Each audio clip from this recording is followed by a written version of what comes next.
English translation 924th contact Monday, the 19th of January 2026, 9:15 hours. Hello Inyana. Be greeted.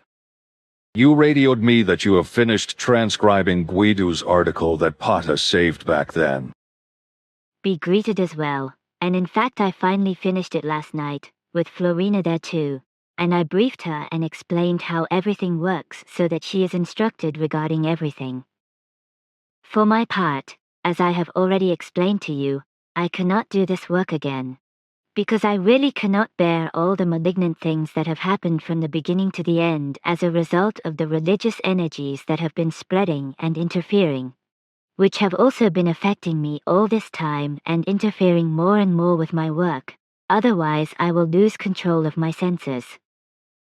It is actually very puzzling to me how you can cope with everything and still remain sane and rational. How is that possible for you?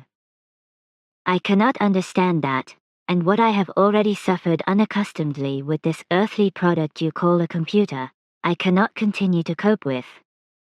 I am very sorry to hear that, but you did not listen to me and wanted to try. You did persevere to the end, and managed it, but... Yes, I did, but it was... I think I know what you are trying to say, but you still wanted to do it. Even if Florina now wants to make an effort to copy one of my articles from my youth from the annals of Svath, I think that it would also be too much for her to cope with. It is probably better that, as before, Quetzal dictates everything to me, although, yes, he also has to be patient because I keep on, well, you know how it is. Florina will. Excuse me for interjecting again, but I think she will fare likewise, like you. Feel free to give her my opinion on the matter. I am sure she will not let me stop her. She already told me that. Then I guess there is nothing to be done. But your question from earlier, I do not really know what to say about the oath either, because I have not given it any thought so far. I have also just stubbornly done my work, as I have always done my whole life, without ever worrying about how long or short it took. I also do not care about the fact that since then I have been doing my job of writing. I have always had to correct words and also sentences, because foreign words are simply letters, numbers or punctuation marks and spaces are inserted, or words are moved around in sentences. I am also not annoyed by the fact that completely crazy and even deviant pages keep appearing on the computer, or that all the programming suddenly goes crazy, or is simply deleted and disappears. And since I probably work with computers a lot, I do not actually understand anything about their technology, because I am a complete layman in this respect, and I am also not interested in it. As a result, Michael always has to fix everything for me, which sometimes causes him difficulties, because he also does not know how all the crazy things come about, and how to fix them. It can even happen that he suddenly also gets 3 sparks on my computer that he cannot explain. All this suffering caused by religious energies takes up a lot of my working time because I have to keep correcting everything. And the fact that there are really malignant religious energies working against me and my work, as they are now also working against you, has been proven by our lion and his large crew, who have been dealing with this crazy phenomenon for many years. Well, the fact that I am digesting the whole thing unscathed is perhaps due to the fact that I learnt in my early youth, and Svath helped me with this, to stoically face everything and take it as it is, because nothing could be changed and nothing can be changed yet. This has been good for me in my life, even if I have not been understood by certain people because of it. However, it was and is always good for me, because my stoic behavior in terms of always accepting everything as it was and is, and nothing could or can be changed, has always helped me to keep my peace and calm within myself, not to hate or harm any human beings. It also helped me not to use any kind of harmful violence against human beings, or even have such an evil thought in that direction. Even if it ever came to the point, or may come to the point in the future, that I had to shout like a mad bull, then it was or will also in the future only be a shouting without emotion, which will not harbor enmity, hatred, revenge, or anything else leading to Gewaltsbased acts, etc. nor Gewalt, untranslatable German word, meaning beyond all might and violence, with all available forceful means, physical, psychical, mental, and to use consciousness-based powers, abilities, and skills, in order to carry out and practice tremendous deeds and actions. Here I am again, be greeted, Eduard, my friend. Oh, hello, my greetings also. Today I have nobody. It was yesterday. It is all right, I do not have any visitors today. Good, but you are talking to Injana, and I do not want to interrupt your conversation. Thank you, but then it is time for me to go now. But I still want to give you, Eduard, my work, which I painstakingly copied and which Tar kept as a photocopy of Guido's article for around 40 years. Guido gave it to a friend who was supposed to send you the article in the event that he, Guido, died and could no longer give you his article himself. Unfortunately, his friend has also died in the meantime, as we discovered, so Tar ordered that his copy should now be copied and given to you. Which I am now doing. This is the complete work that you now have in your computer.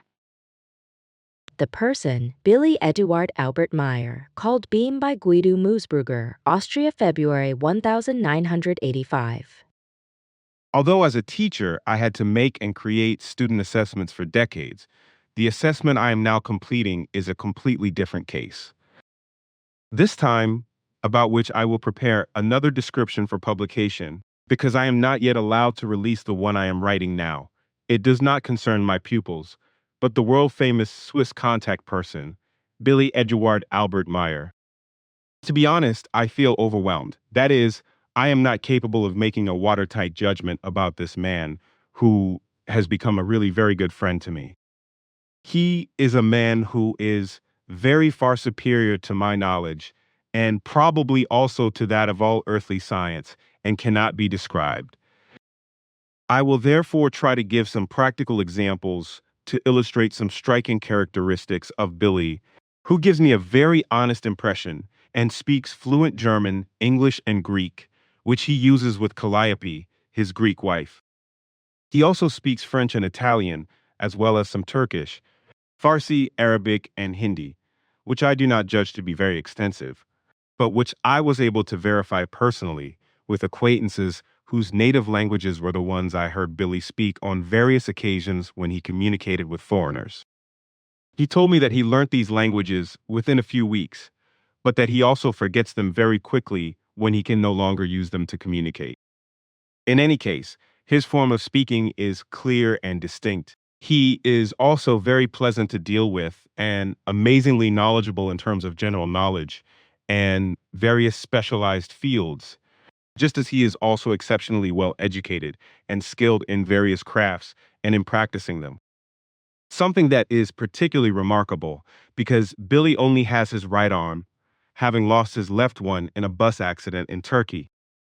By way of introduction for all readers who are not yet familiar with his work, it is probably appropriate to provide a few essential facts.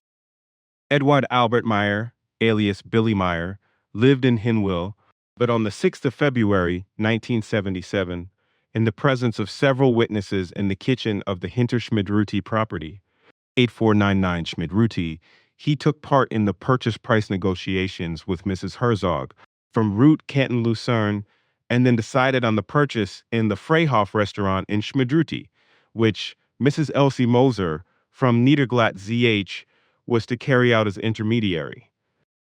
It was decided that the purchase price would be raised in part from FIGU members and also through a loan from a bank, which would enable the purchase to go ahead.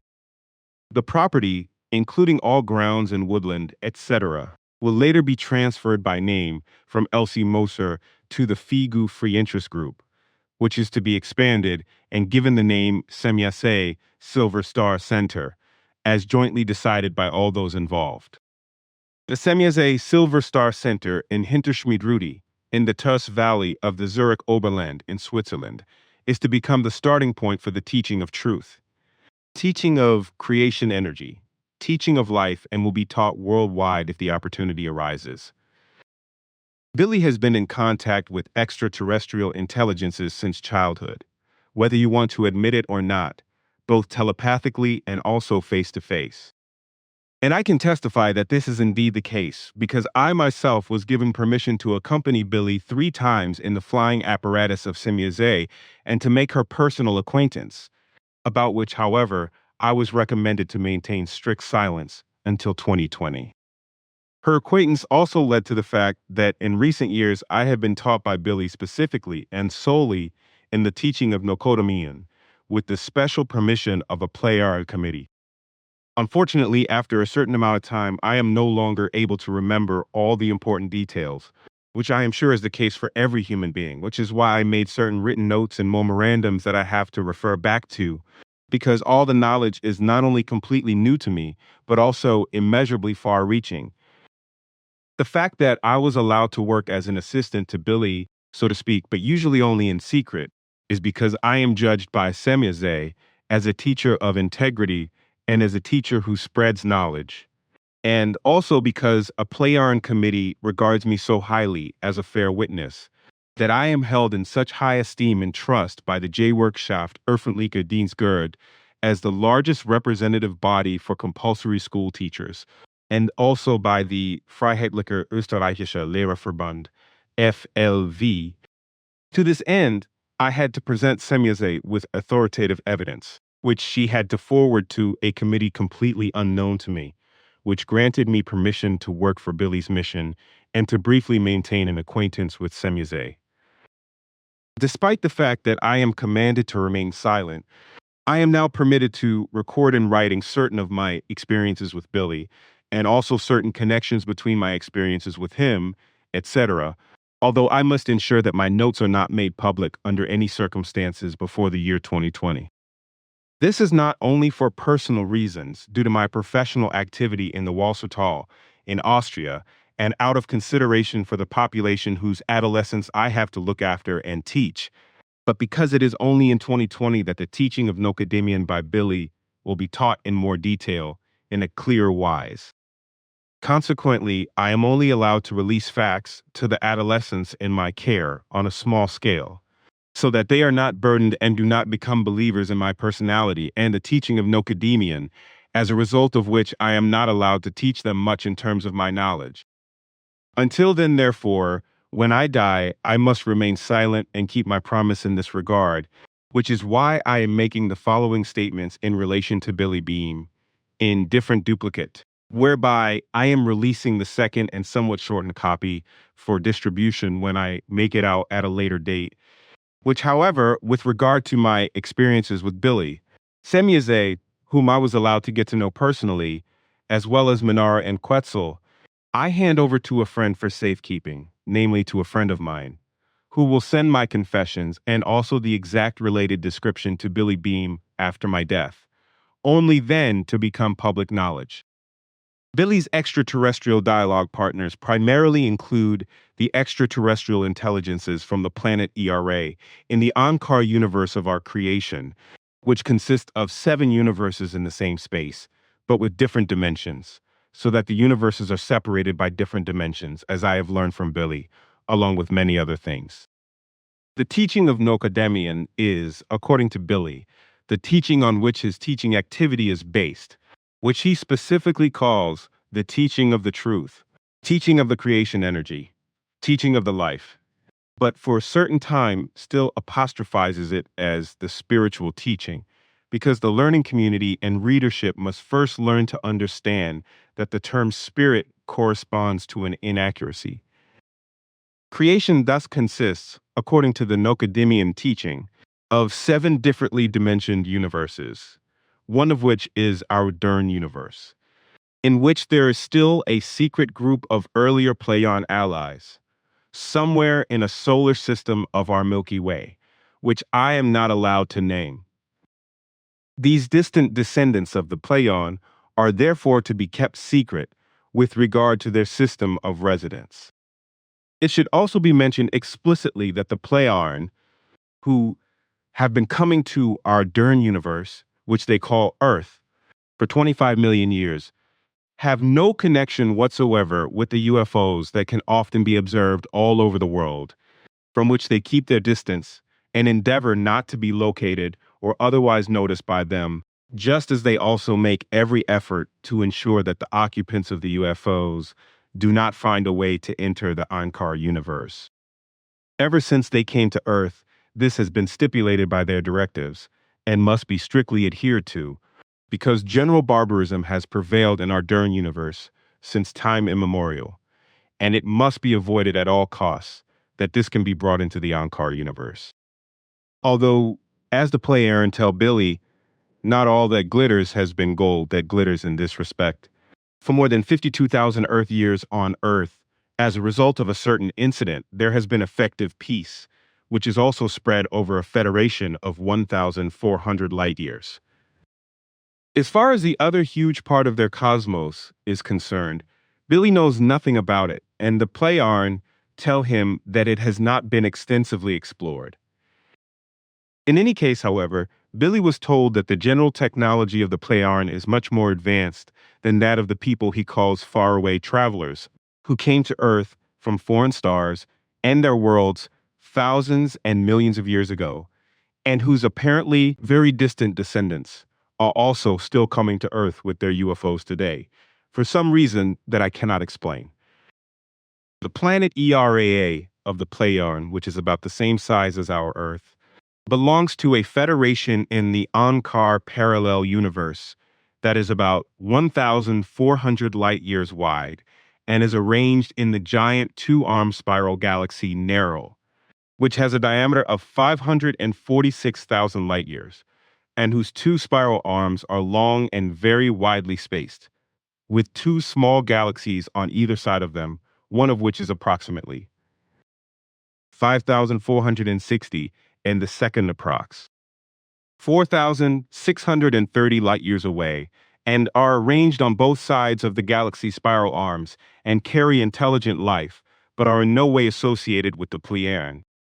The likes of these small galaxies and the Nerl galaxy, as they exist in the ANKAR universe, cannot be found in our Dern universe, as explained in his time by Billy's teacher Svath, who during the time of his very long presence in our Dern universe explored it extensively out of his own interest. According to Billy's statement, his former teacher Svath explained that Era was founded peacefully a little over 52,000 years ago according to earthly chronology, when peace arose on the planet through a special event. Era is the basic peace planet of a peace federation, whose solar and planetary systems were also included in the special events in the other dimensional parallel universe. And as I said, Era and its federation are separated from our Dern universe by their own dimension, as are all the other universes of our creation, all of which exist in the same space of creation, but each separated by a completely separate and distinct dimension from all others. The individual universes themselves therefore exist in different dimensions, but also in different dimensions within themselves, namely in the respective present, but also in those of the countless past and future. The name Pleiaren for the inhabitants of the star Era in the ANKAR universe only came into being when Billy exposed fraudulent human beings here on Earth by deliberately naming the Pleiadians M45 in our Milky Way as their stars of origin at the beginning of his contacts with the Aarons with wise foresight. Subsequently, fraudulent persons then claimed that they had connecting contacts with Pleiadians, whom they called Atlantids or Atlantiads. A woman in Munich and people in the USA were particularly prominent in this regard, as was a certain doctor in Canada who claimed to have been in a relationship with the Pleiadian Semyaze for years. However, they soon realized that their false claims could not gain a foothold. I would like to explain the following with regard to the Pleiades stars M45:. The Pleiades are an open star cluster that can be seen with the naked eye on a clear day. The Pleiades stars are a part of our Milky Way galaxy, which are already referred to as such in Greek mythology. The star cluster is about 140 parsecs away in the constellation of Taurus and comprises at least 420 stars with a mass of at least 770 times that of the Sun, with terrestrial astronomers estimating their age at around 140 million years. The number of stars is probably significantly higher than the 1,000 that are assumed, because close binary star systems are not included in the calculations, and on the other hand, many very faint stars were obscured by space dust and gas clouds. The formation of the Pleiadian star era is far away from our Milky Way in the ANKAR universe. And once again, it should be explicitly said and explained, because I consider this necessary, and therefore explain it several times. And that is because everything is extremely unusual and reaches far beyond our Dern universe. This exists many light years away from a natural dimensional gate from our Milky Way galaxy and can be reached in the ANKAR universe, which can only actually be recognized, broken through, and traveled through using futuristic and highly developed technology. As the Pleiadian explained to Billy, is therefore many light years away from the Pleiadians in our Dern universe, and lies in the ANKAR universe, and therefore much further away from our Earth, as well as being a fraction of a second away from our dimension. The distance from the dimensional gate to is said to be many light years, but Billy does not talk about this, and is not allowed to give any information, at least not at the moment. So the Arians, or Pleiadian, not Pleiadians, pass from their universe into our Dern universe, as they call it. The passage, I want to mention this again explicitly, takes place through a natural dimensional gate from the ANKAR universe. And from the starting point, which, as I said, exists many light years beyond the Pleiadian stars of our cosmos, and thus in the ANKAR universe, is located in an area that they call Nokoses, and which should not be confused with our constellation Pleiades Meters 45, which is clearly visible in the starry sky, which is also located in our Dern universe and is about 450 light years away from our Earth and is so unknown to us, whether the Pleiades stars there have planets habitable for human beings or not. This has not been researched by the Pleiadian, and should also not be researched, as Billy said. On the other hand, life is said to exist in the vast regions of the double star system Sirius, as prehistorians claim, and this life is said to exist both in human and also in human-like or even in reptile human-like form, capable of space travel and having already come to Earth. Billy stated that he had once been there with his Pleiadian teacher Svath, protected from view, but he said nothing about living beings, only that when he was there, he had taken a small fragment of blue rock with him as a souvenir, which I then received for observation and later for examination and sent to the Institute of Geosciences BOK, note Bernadette, University of Natural Resources and Life Sciences, in Vienna for analysis. But after 7 months, I was informed that after several precise tests and examinations, this rock could neither be analyzed nor could its foreign origin be determined. As far as I know, and according to astronomical data, the Pleiades only have stars or suns, whereby planets are unknown to us Earth humans. We therefore call the inhabitants of the planet Aura Pleiadian, not Pleiadians, because they have nothing to do with the Pleiades stars. They are technically many nose lengths ahead of us, as are the UFOnauts, who were observed all over the world in terrestrial airspace, who, it is said, are aliens, and from whom the Pleiadian keep away at all costs, and also cannot be located by the UFOnauts, which is as good as child's play due to the much more advanced Pleiadian technology, as Billy explained. The futuristic technology of the Pleiadian was, according to Billy's teacher Svath, more than 126 million years more advanced in terms of technology and 20 to 30 million years more advanced in terms of consciousness at the time of the decade of the 1940s when he taught Billy, contrary to the development of human beings here on Earth. This higher development, albeit to a lesser extent than with the Pleiadian, in technical and every other respect, should also relate to the beings of the UFOnauts, who have their manned or remote-controlled UFOs whizzing around the world. Nevertheless, with the Pleiaren, we are by no means dealing with hyperhumans or even with supernatural angelic beings, but simply with human beings of flesh and blood, as I was able to discover personally when I was allowed to meet his extraterrestrial contact Semyaze together with Billy and enter her spaceship 3 times. Although, as I mentioned, I was not allowed to talk about it or otherwise provide information. The Pleiaren are not angels at all, because this term, as Billy explained, comes from ancient Greek and was religiously distorted and misused from the neutral term messenger as angel and emissary of God, so to speak, as an intermediate being between God and human beings, which is still happening today and far into the next millennium, as I know from Billy and Semyaze. The Christian religion, like every other religion and also every religious sect, is only based on a misconception because Jesus Christ never existed. But contrary to this, a young man named Emmanuel, who was chosen at that time to teach the human beings of Nicodemion's teaching on earth, starting in what was then Judea.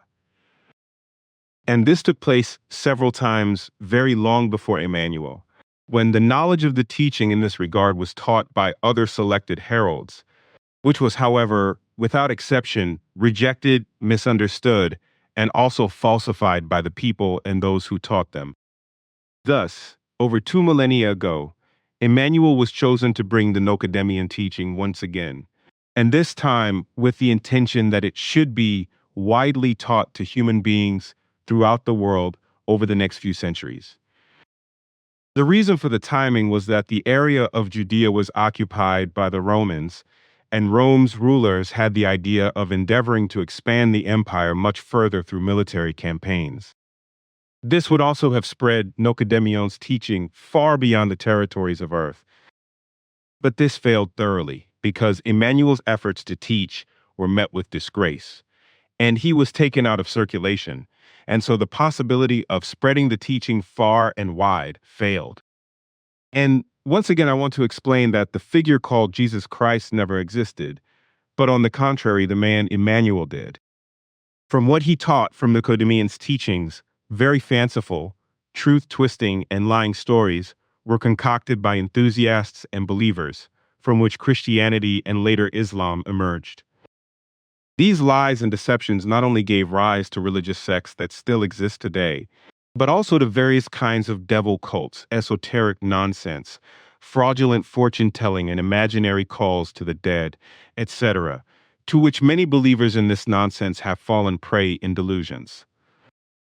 The Pleiaren are strictly careful not to make any contact with state leaders, military, and any organizations on Earth, although very few exceptions are allowed, with very few persons of integrity and true trusting friendship in the circle around Billy.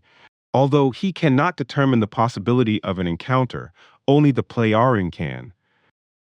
Also, since time immemorial, more precisely for around 25 million years, no contacts or other connections may be made. Not even with the aliens they and Billy call foreigners and faraway travelers, and thus euphonauts. In this respect, the Pleiaren have been endeavoring to avoid contact with these for 25 million years, so as not to show beings from an unexplored other universe the possibility and the way into their ANKAR universe. Because almost 52,000 years ago, the Pleiaren created effective peace, which they worked out and followed in its entirety through ancient predeterminations and the associated and very important events of certain careers, whereby in a wise way a comprehensive and since then existing peace was created, which they have known how to maintain for more than 52,000 years, which also exists across about 1,400 light years and many different solar systems, and their 2016 worlds in their federation, as Semyaze once confided to me. Semyaze, now Giashkrich, is Billy's main contact, along with other Pleiaren such as Quetzal and Quetzal, and Chquich and Strudpata, as well as Florena, Injana, and others. Also worth mentioning, of course, are the contact persons active in the early period, especially Sfath, Billy's first teacher, through whom Billy was designated as a herald of the Nocedemian teachings even before he was born. This was because he, Sfath, recognized Billy's parents as suitable for supporting and encouraging the boy in his development without the influence of faith in terms of his complete independence, which would also enable him to develop independently into what he was supposed to become. As an adult, he wanted to complete an apprenticeship as a mechanical draftsman at Sulzer AG in Winterthur, but was denied this because his father's income was not sufficient to pay for such a teaching program at the time. Unfortunately, he suffered severe attacks from his religious neighbors, especially from a Mrs. Horat and members of the religious sect, as well as from his fourth grade teacher Frey and an adolescent named Pavoni. But the worst attacks were carried out by some authoritative members of the Bulak authorities, who secretly played a very nasty game with young Edie, who was called Billy in Persia by an American woman called Judy Reed because he wore an American Stetson and a gun belt with a revolver in the Wild West style. This name stuck to him and became world famous in Persia, Pakistan, India, and ultimately to this day, and even robbed him of his freedom and persecuted him viciously and foul-mouthed for 4 years and had him imprisoned again and again. But the young Edie, or Eduard Albert Billy, who was constantly under the control of Sfath, nevertheless found the vibrationally guided path through the Haragenwald to the Langenzingen at a certain time, where the first physical encounter with Sfath took place, which Billy still considered to be coincidental at the time. His entire and astonishing career was explained to me by Semyazet in the course of 3 contacts with her, but I kept quiet about this to Billy. So I know what Sfath explained to Billy in years of training courses during the entire learning period, and what he also learned, as Semyazet revealed to me in brief during conversations, but Billy was not present, as I explained. Consequently, as usual, he did not reveal what he had explained because he deliberately kept quiet about it.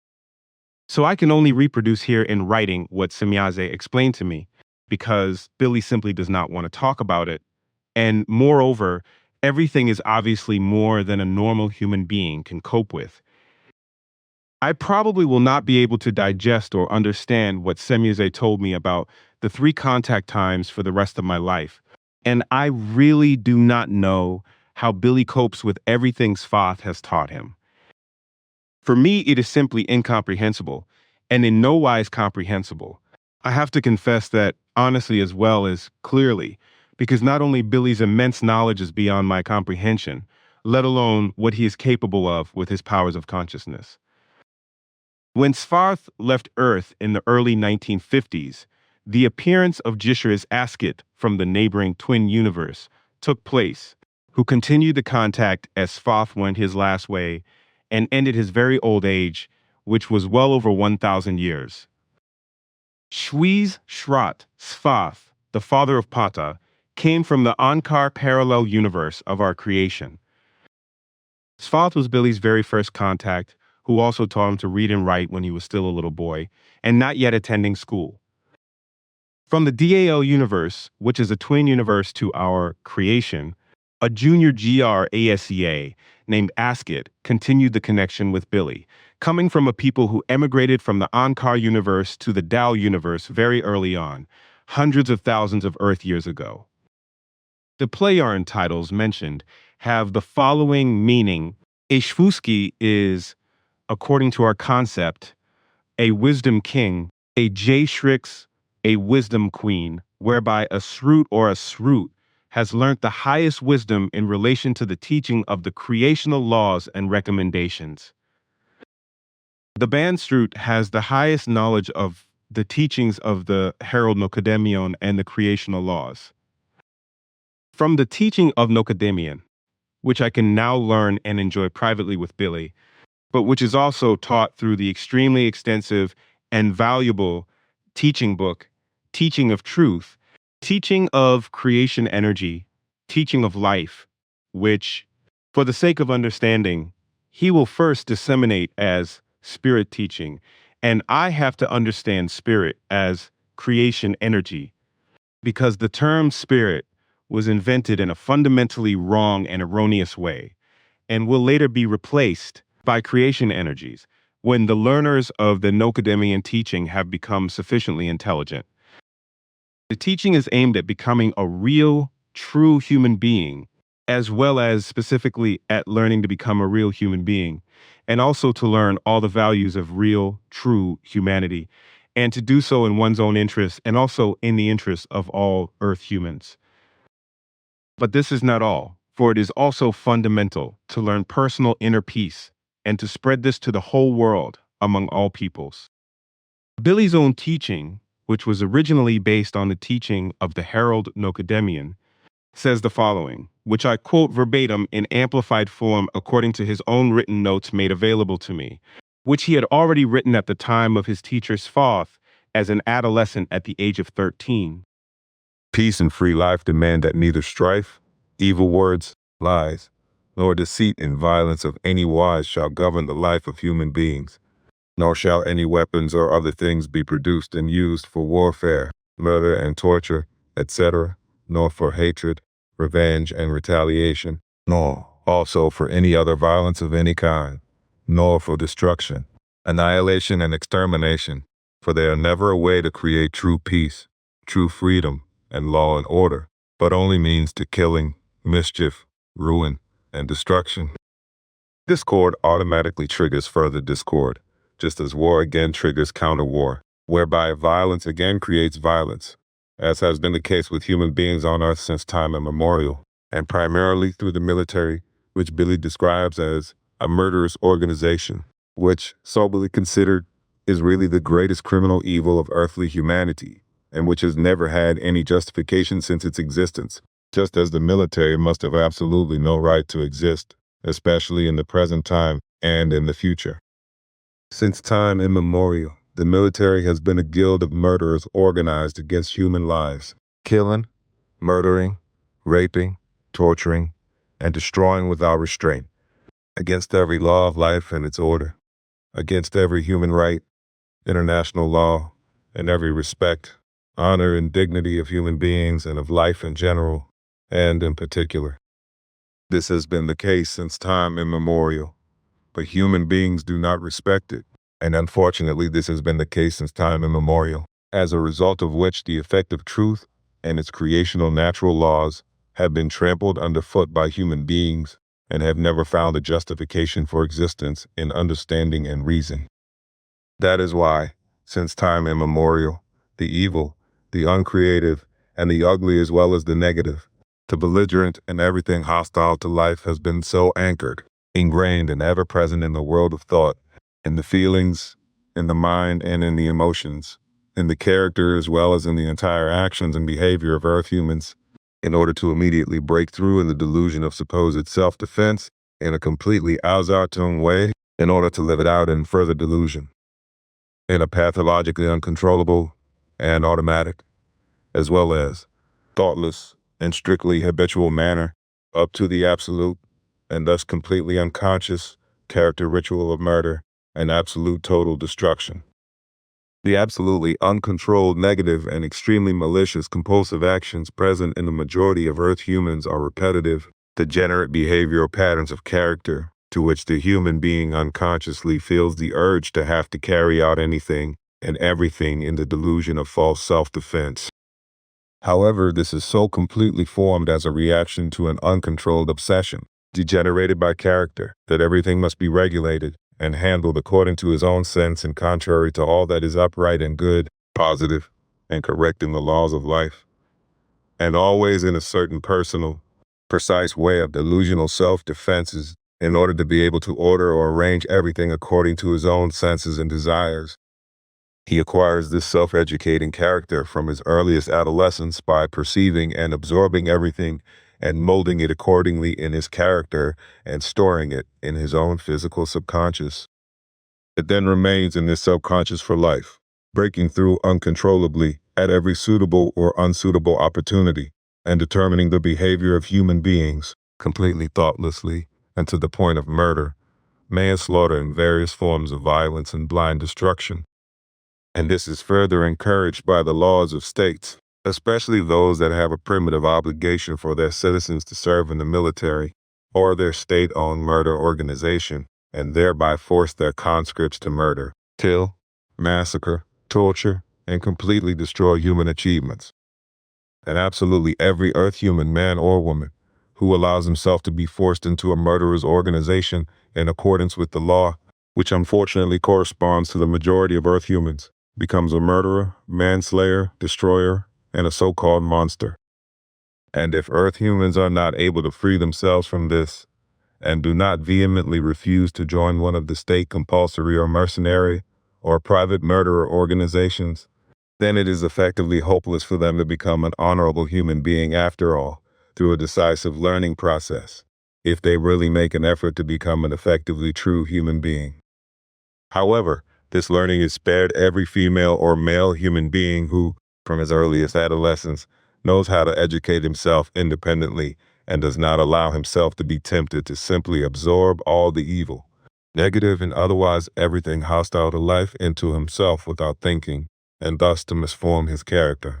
Instead of negatively educating himself from all the evil, illogical, and negative, incorrect, violent, and incorrect preconceptions, and other wrong and incorrect guidelines and behaviors, etc., of his fellow human beings. Fellow human beings, even from their own parents, etc., who want to have an educational effect, but this is absolutely impossible, because every Earth human educates himself from his youngest age onwards, according to the preconceptions and other precepts of adults that he has acquired through education. So the rule with Earth humans is that they learn everything from the youngest years of their lives through the example and role models of adults, and then muddle through their lives accordingly for all time, but never find true humanity if they do not make a conscious effort to steer and shape their lives and behavior in the correct direction, and live true humanity. A personal meditation of self-discovery and self-rest is very useful for this, as is the self-awakening of personal perception, but also for awakening to reality, far from any religious nonsense of wanting to be more than fellow human beings, because one way or another, a human being is a human being, whether rich or poor, highly educated or uneducated, regardless of race, that is to say, brown, black, white, or red, and regardless of view, opinion, or language. The human being should also be free from religious hatred or hatred of any other faith, just as social status should not lead to a difference as a human being. Whether a human being is righteous or unrighteous, every human being always remains a human being who is also to be appreciated, honored, and treated with integrity. This is also the case if, due to any circumstances, he is a delinquent and is to be punished with justice, which, however, must never be based on harming his body or even his life. This has to be so, and is the destiny of life. The fact is, of course, also that a crime must be atoned for, just as the crime against humanity committed by the Americans by dropping the atomic bombs on Hiroshima and Nagasaki, with hundreds of thousands of deaths, should have been atoned for. But this did not happen because America's murderous organization can do what it wants without other states ever doing anything about it in a nonviolent framework. This, as also the fact that nothing at all is done against all the nuclear weapons of all kinds, which effectively not only threaten the entire Earth humans, but even call into question the existence of the planet Earth itself. Effectively, it is not only remarkable that a 13-year-old wrote such important words, and that his thoughts were concerned with such things and importance, but it clearly proves that this boy was already much more developed in his mind and reason at his young age than the adult male world. I therefore consider it quite clear that even in his childhood and then in his adolescence in his hometown of Bulaq, he was labeled an unperson by sectarians and like-minded people from the authorities, etc., and accordingly condemned, slandered, and also harassed for many years with fabrications, lies, and flimsy accusations. In addition to the monstrous murders of human beings and destruction throughout the world, but also of human achievements, the antagonists on the part of the warmongers must also be mentioned, who constantly and irresponsibly set fire to the warring party and for so long have been using lies and fraudulent statements to incite the whole world, and claim that it is using or intends to use certain internationally defined and outlawed weapons and other means in the war, until it actually does so, because the constant agitation is simply too much for them. This is so that what the warmongering party hopes for then becomes reality. Consequently, internationally outlawed weapons and means are used, and the war degenerates all the more, as will also happen in the third millennium, as Billy and his teacher Svath have seen on future trips and realized that warfare will change into a completely new type of technology. Military or murderer organizations, as Billy calls them, have nothing to do with peacemaking, nor with state self-defense, which, as I understand it, requires controlled violence and goes far beyond the instinct of self-preservation, as it also requires a special approach.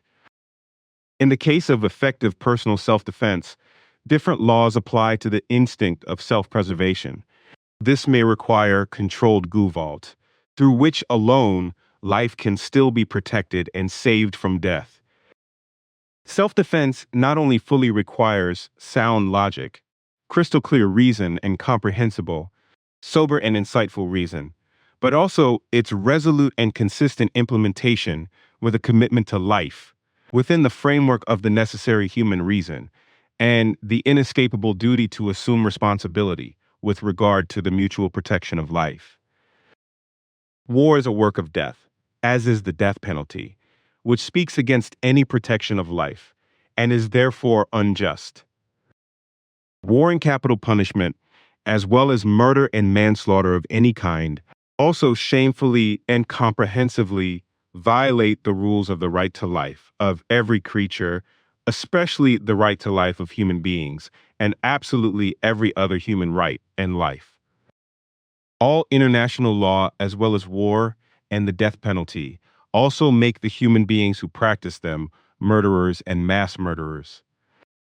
Moreover, war turns innocent people into victims, even women and many children, and human achievements are senselessly destroyed through damage and destruction, while guilty people, such as criminals and murderers, are executed, whereby violence is repaid with counter-violence, and revenge is exacted.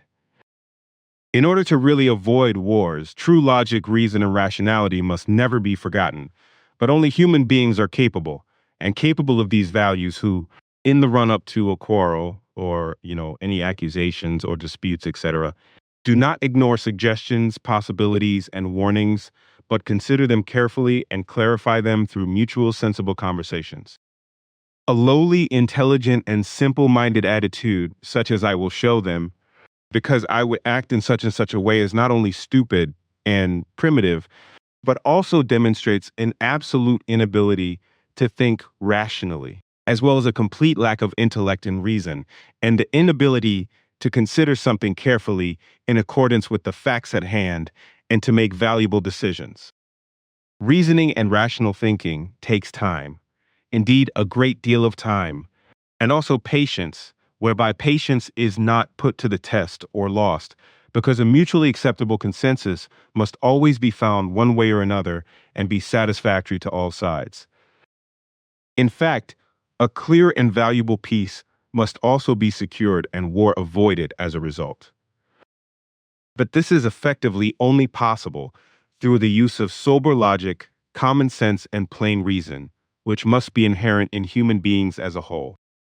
However, if this is not part of the independence, sovereignty, self-government, and self-legislation of a human being, then on the one hand, he betrays himself in his inability to make decisions, give orders, and take action, and thus proves that he is a slave to non-thinking. On the other hand, it proves that the human being in question is only absolutely inconsiderate, impulsive, and only superficially capable of his decisions, actions, and deeds, which moreover are really not necessary and also do not lead to well-considered decisions, just as they can also not be used for justified orders, just as they can also not correspond to worthy actions, but are only emotional Ausartung. True knowledge and wisdom, especially with regard to what true peace is, must avoid any cause of war, for peace alone guarantees the valuable progress of human beings and humanity as a whole. This also ensures that human beings, through their logic, clear understanding, and necessary reason, realize that every overpopulation of earthly peoples constantly promotes more and more discord and acts of war, instead of putting an end to them and avoiding further spirals of escalation. So it means that overpopulation is to be drastically reduced and further growth of the same is to be avoided, which Billy told me is to be done by a very strict and multi-year controlled and worldwide birth freeze. This should, as he thought out together with the Pleiarn, be formed in such a way that a 5-year total offspring freeze would be issued by the government. Then a controlled birth year would take place for 1 year. And then a 5-year offspring freeze would take place again. This should then be practiced until the normal level of Earth humans has been reduced to 500 to 530 million, in line with the planet, and everything on planet Earth has returned to normal and remains so that the planet is no longer exploited in terms of its resources and is no longer destroyed in any wise. And this is to happen equally with creation itself, that is to say, with nature and all its existence in the universal expanse, and thus also with all the fauna, which can once again live according to nature, and the flora can also flourish and bloom again according to nature. The planet and all of nature, the fauna and flora, the water, the rocks and earth resources of all kinds should no longer be destroyed, but should once again be able to exist and live, as Mother Creation Nature has created everything through her energy and power. And nature is everything that exists as a creation of every kind and form, so it is neither a god, gods nor saints or other non-existent beings invented by Earth humans. What else I have to say? In a war, everyone loses, just as nowadays nuclear war is also threatened by war itself, and it is completely irrelevant who feels or proclaims himself the great victor. The wounded, the refugees, the dead and their graves, the ruins of destroyed human achievements, the violated planet and the equally violated nature with its fauna and flora are always witnesses to the insanity, low intelligence and madness, as well as the senselessness of every war. The main victims are always human beings and their achievements, in which they have put their labor and efforts, but also the whole of creation nature with its fauna and flora and everything that exists in its sevenfold existence of all 7 universes. The consequences of even a common war, such as a nuclear war, affect the whole Earth and all life, especially the population of the country in which the war is fought. But it also affects the peoples of the state from which the war originates. And ultimately, it affects humanity throughout the world because, as a rule, they are lowly intelligent and partisan. And in addition, sanctions are imposed by the equally lowly intelligent heads of state, which in turn are imposed unneutrally on the guilty parties deemed to be partisans of the war, whereby it is not the guilty parties who are hit, but the populations in the economy. In every war, international law is trampled underfoot. Any peace order and the order of civil society is forcibly lost. The costs of war alone destroy the hopes that peace can really be achieved after the war, because then come the reparations payments for the losers of the war, as a result of which they then have to pay enormous sums to the victors over many years and decades, which of course will always have consequences. The conditions for a sustainable peace become tougher as a result of the payments, and thus the solution for a peaceful life after the war becomes a problem, because these payments for states and their inhabitants mean poverty and hunger for many, even expulsion from their homeland, because they must inevitably leave it if they do not want to starve. Then there's the environmental destruction caused by the war, which over time, like a nuclear war, can constantly bring about the end of humanity, nature, and its fauna and flora, the atmosphere, or even the entire planet. The victims are not only human beings, but also the truth because war propaganda dominates in all populations of every state to the extent that the beams bend, not because of what is real, but because of the lies that become loud, but also because of the deception that is carried out, because everything is presented differently than it really is.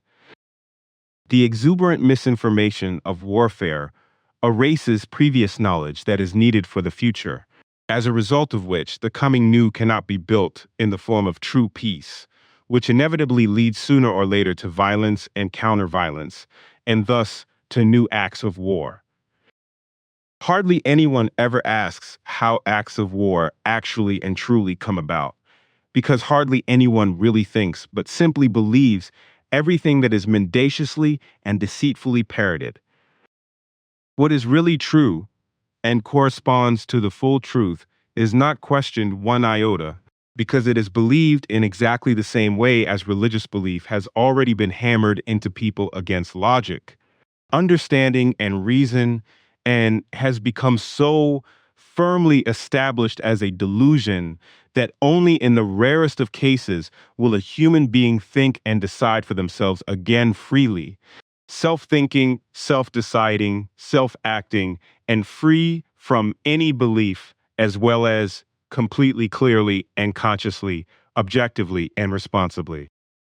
An absolutely incompetent leader, however, who has fueled the escalation spiral over several decades or over his entire life, as very many do, especially powerful people who head the state, the authorities, a religious denomination, the family, a company, a corporation, or any other group of human beings, is at a very high risk of no longer living as a humane and correctly thinking, deciding, ordering, and correctly acting being, because his behavior and power has impaired his healthy senses and damaged them to such an extent that logic, understanding, and reason have become completely foreign to him. Earthly humanity is constantly on the brink of war, and when it wants to turn away from it, some idiot full of hatred, revenge, thirst for retribution, and primitive lust for power comes along and crosses the threshold of understanding and reason. And there is war again. Murder, manslaughter, and destruction, and everything against every normal and halfway peaceful agenda. But if human beings really want peace, then they must stop all armament and military interventions and abolish all military, or, according to Billy, all murderous organizations and thus all armies. These undermine any endeavor to create peace, because they are only geared towards gov-vault, murder, and destruction, but not towards creating real peace. Every military in a war violates every human right, right to life, right to integrity, and international law, and in every conceivable warlike relationship, it is an ineffectual mediator and no counselor for upright, peaceful, feasible, and sustainable solutions. Many states and countless human beings provide partisan assistance and support wars and terror by supplying the belligerents or defenders with weapons for murder and destruction and all sorts of other things, also openly and maliciously condemning some and wishing them to hell, but lifting others up to heaven and praising them. And when we talk about do-gooders in this regard, it is precisely those who make big statements such as never do unto others as you would have them do unto you.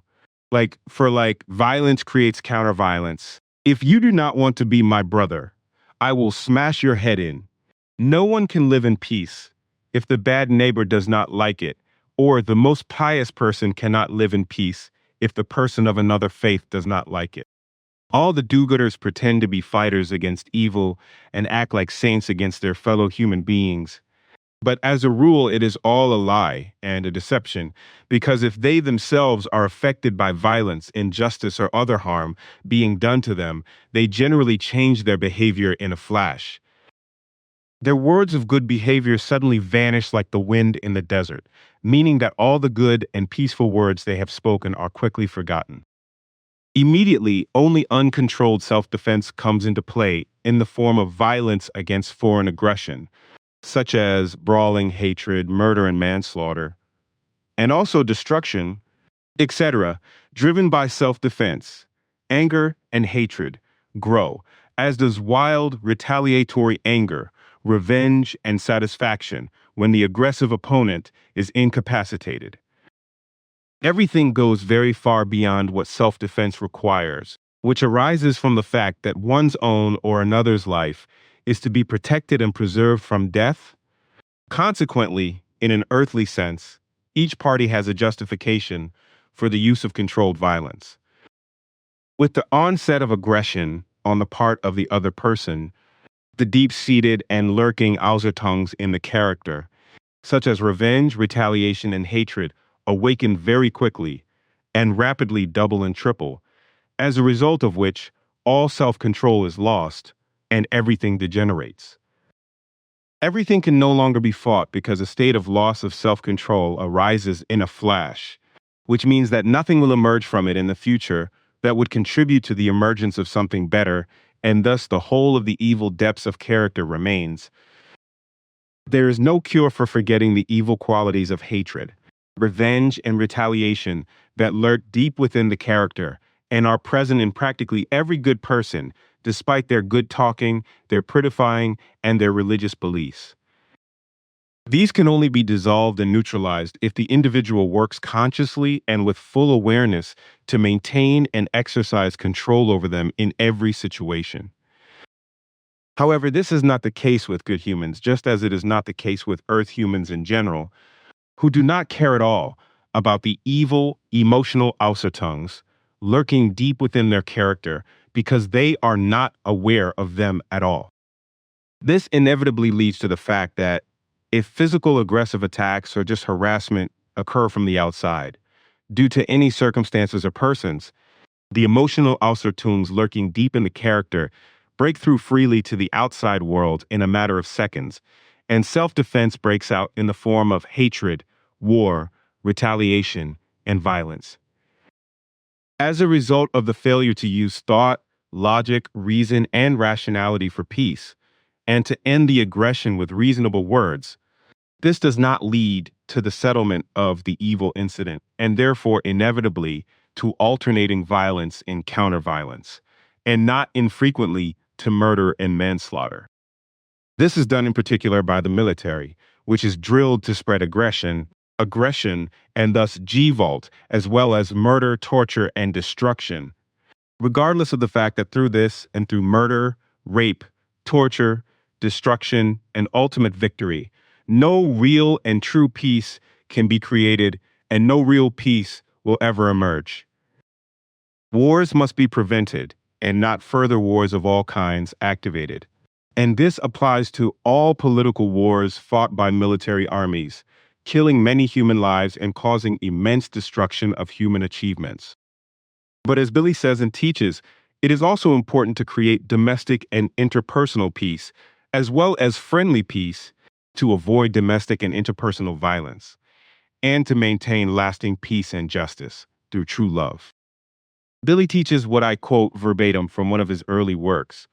Throughout a person's life, it is important to prevent state war and other forms of wickedness and Ausertong, injustice and falsehood, deceitfulness, lying and fraud, and this is especially true in the private sphere, because what results in evil character and behavioral deviations in human beings in their private lives is also practically inevitable by those misbehaving state leaders and their obedient followers, as well as by various light-minded members of the authorities, etc., in their offices entrusted to them. Because their negative private nature of their damaged character cannot simply be changed for the better by them.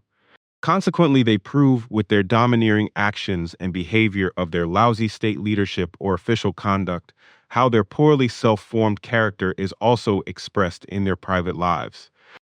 In general, with regard to the prevention of wars, it must begin with the prohibition of the manufacture of weapons, as well as the supply of weapons or military actions.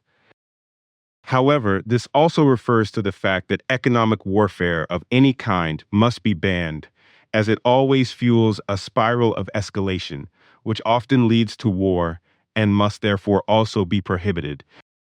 Sanctions imposed by states on other states should also be banned, because they never affect those in power who order wars and send the military to commit mass murder and destruction, but as a rule always affect the populations. So sanctions do not affect the ringleaders and do not eliminate them, but the respective innocent population has to suffer and can do nothing about it. Foreign, peaceful humanitarian aid must be supported in any case, but this is often prevented by the stronger warring party in a criminal manner, in violation of human rights, and in contempt of human rights, and by force, as a result of which the civilian population suffers and often countless human beings die as a result of starvation or are murdered by the foreign military. As a result, they are inevitably the helpless victims of hatred and unpredictable violence. With regard to the destruction, there is also the need to rebuild and expand houses and roads, as well as the need for peace movements and for other states and populations that are not involved in the war. But unfortunately, as Billy says, this is to be forgotten because various leaders and populations of foreign states are, as he often says, completely irresponsible in their lowly, intelligent, and simple-mindedness, Nazi-like in their entirety, and also partisan and only loudmouth, instead of being responsibly neutral and keeping away from all partisan behavior. On the contrary, however, as he says, and also proves again and again according to his words, it turns out that in many cases, the Nazi nature of the last World War continues to exist in the minds of many unjust people, as he calls them. And Billy says that the mass of the many Nazi-minded of today, tomorrow, and also in the future, are and will be such elements. In the future, fundamentally, those who were and will be born long after the end of the Nazi war in 1945, and who are and will continue to be those who belong in the ranks of the characteristically degenerate, who are warmongers and do everything to interfere partisanly in this and that current or impending war. They are doing it now and today, as they will also do in the future, namely by supplying war material and partisan warmongering in order to prolong every war for years.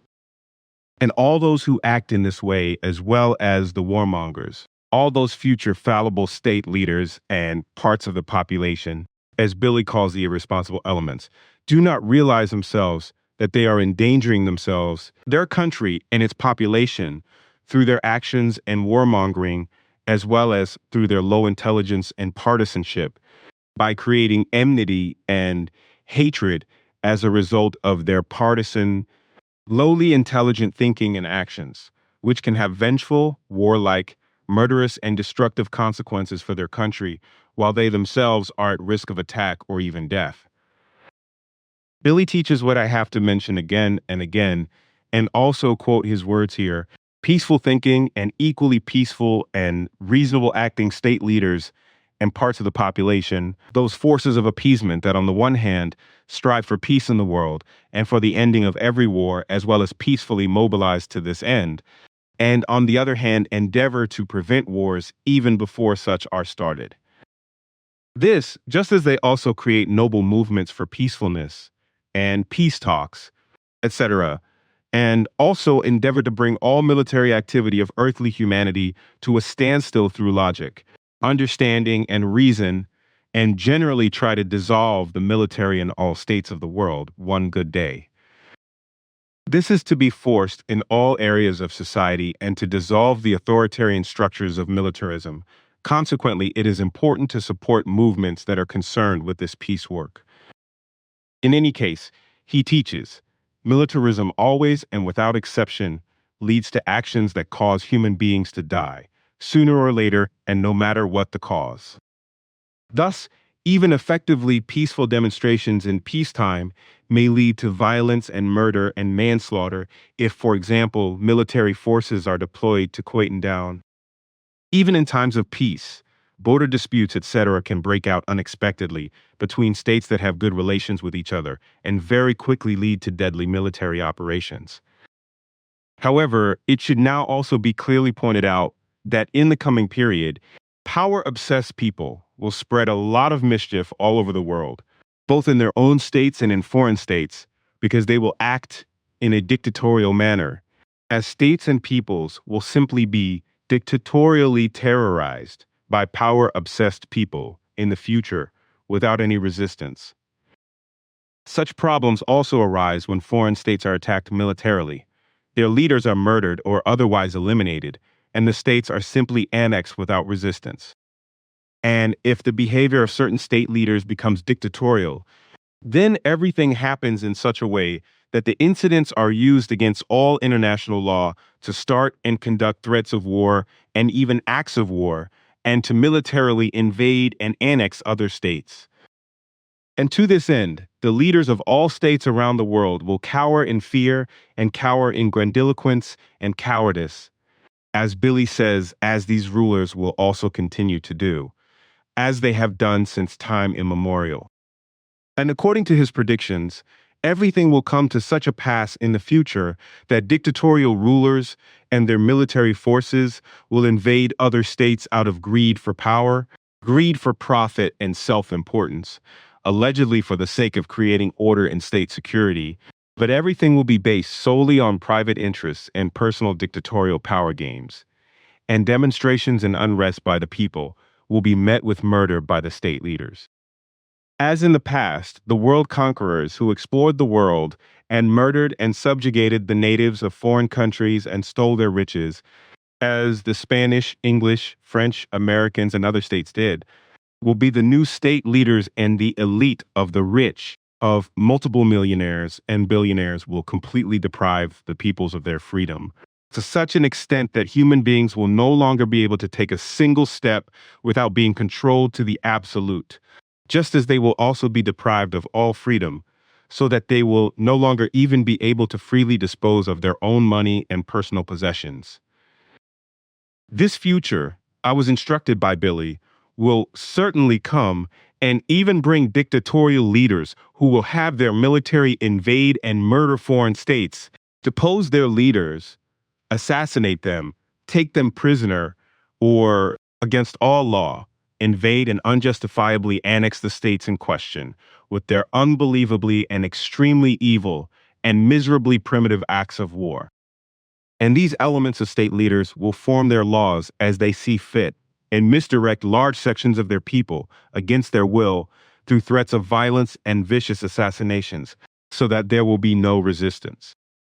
And according to Billy, the future will bring a stifling and containment of the rights and freedom of human beings, whereby only the rich of the world will be in charge, and the peoples themselves will only have to do what is dictated to them in a controlled and strictly obedient manner. According to Billy's statements to me, everything in the future will ultimately lead to the use of technical intelligence, which will then even have such a negative effect on the intelligence of Earth humans that they will atrophy in terms of intelligence. And this will be due to the fact that this technology will then dictate over human beings. Then progress and the well-being of human beings will come to such an extent that machines and robots will carry out a great deal of work and therefore create unemployment and thus disaster. And it will come in such a way, as Billy says and knows from traveling into the future with his teacher Svath, that technical development will soon fall away from the robots, and the already emerging artificial intelligence will create androids, and these will one day take over and do disastrous things. Far removed from what I have said is the further thing I have to say, namely that human beings allow themselves to be deceived to the skin, although this relates to their personality and their involvement in the cause of donating money, which I will also mention. For such donations should only be made where there is certainty that the full amount donated will be used for the good cause, and that a certain percentage will not be misused as expenses and remuneration, as is permitted by law, and is common practice with begging organizations, which, as far as I know, are allowed by law to take around 40% or even 50% of their donations for distribution costs and remuneration costs. This means that at least 40%, almost half, of every donation goes into the pockets of the aid organizations to pay for their operations and remuneration. However, this is not what donations should be used for, because every donation must be used for the purpose for which it is donated. This should be said for those who believe that by donating money, they are doing good for human beings who need help. But through my digression has come a distraction from what I have to say regarding the military. Any state, Billy has long taught, that maintains an armament for its military for so-called self-defense, even if it is supposedly in peacetime and run by military fanatics and military heads, must become willing to make peace, because the world, the earth, and its humanity needs peace. Consequently, the warmongering of various states against each other must be replaced by an effective logic of peace.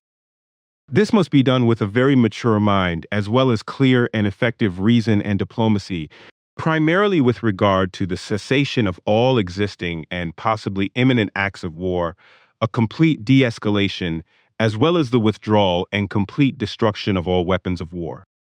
For this to happen, however, the protection and strengthening of international law between all parties to the conflict must be brought to the fore and constitutionally enshrined as a factor of lasting value, and must also be actively and effectively observed in all dealings between the various states around the world.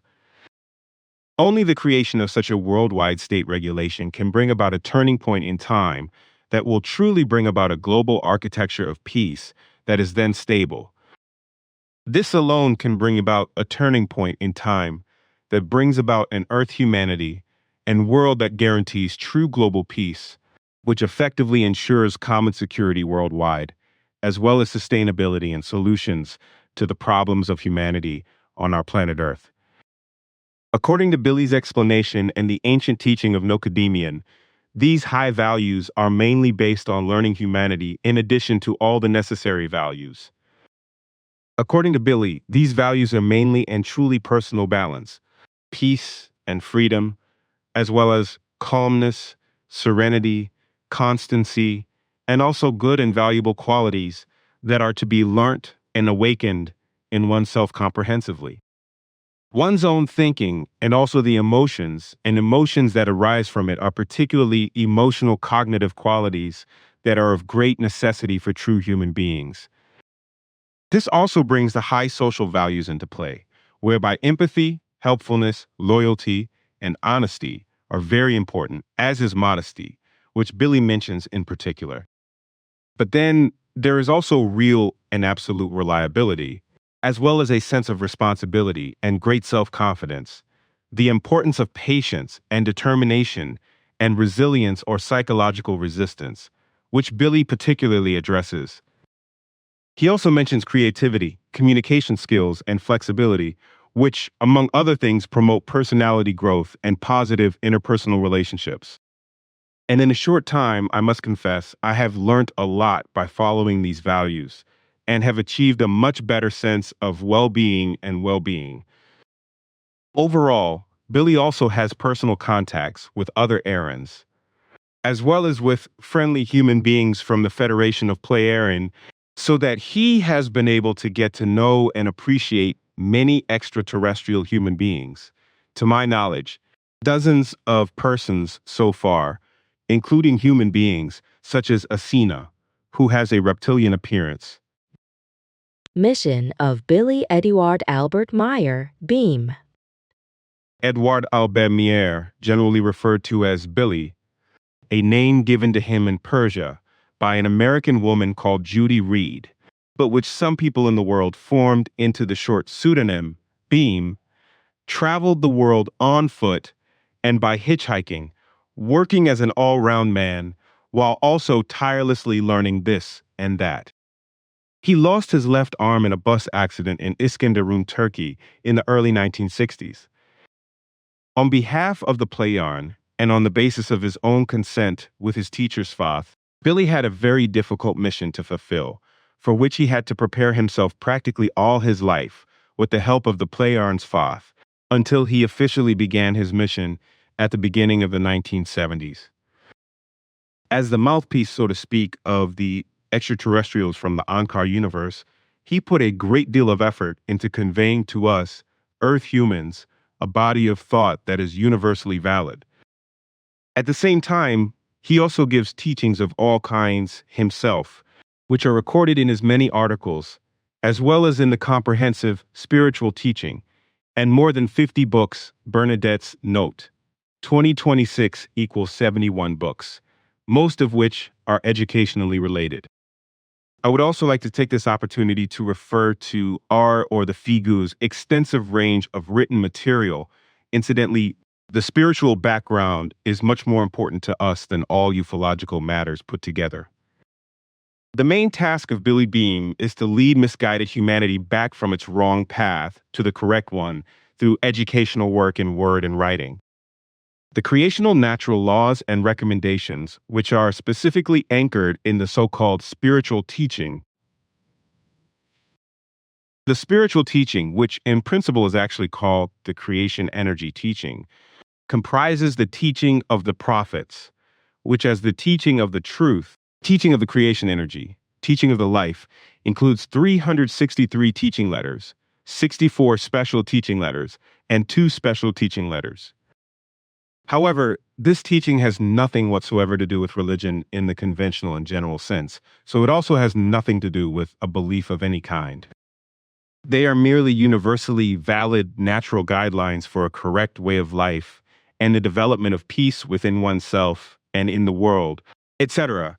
Another important point is to bring about the so-called controversy of life, namely that the majority of Earth humans finally realize the truth on the one hand, and recognize that we are not the sole creational creation of a being with conscious awareness in the infinite expanses of the universe of the sevenfold creation nature, but only a tiny part of the whole.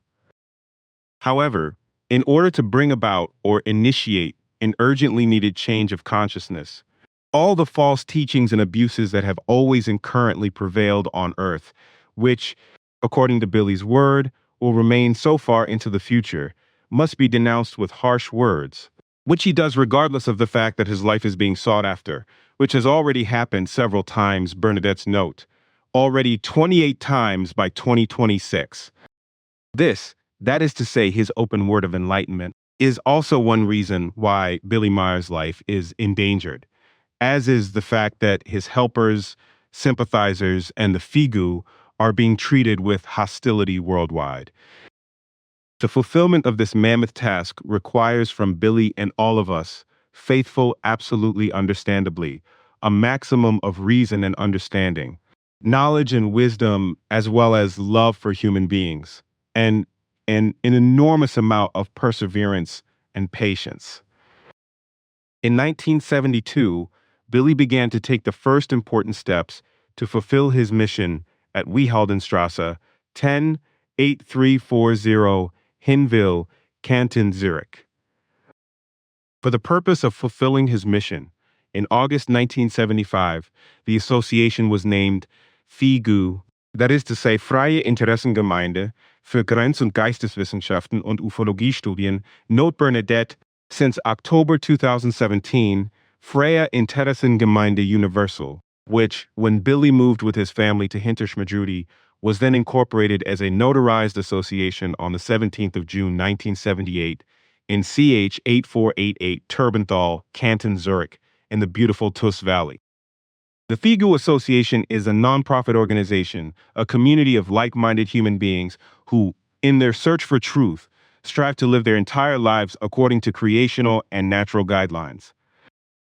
Creational has nothing to do with a religion or a sect, and even less with a god, gods, or saints, but effectively only with creation universal consciousness. The male and female members of the FIGU Center in 8495 Hinterschmidrudi are referred to as core group members. However, there are also passive members and country and study groups worldwide who support Billy and the core group to the best of their ability and good.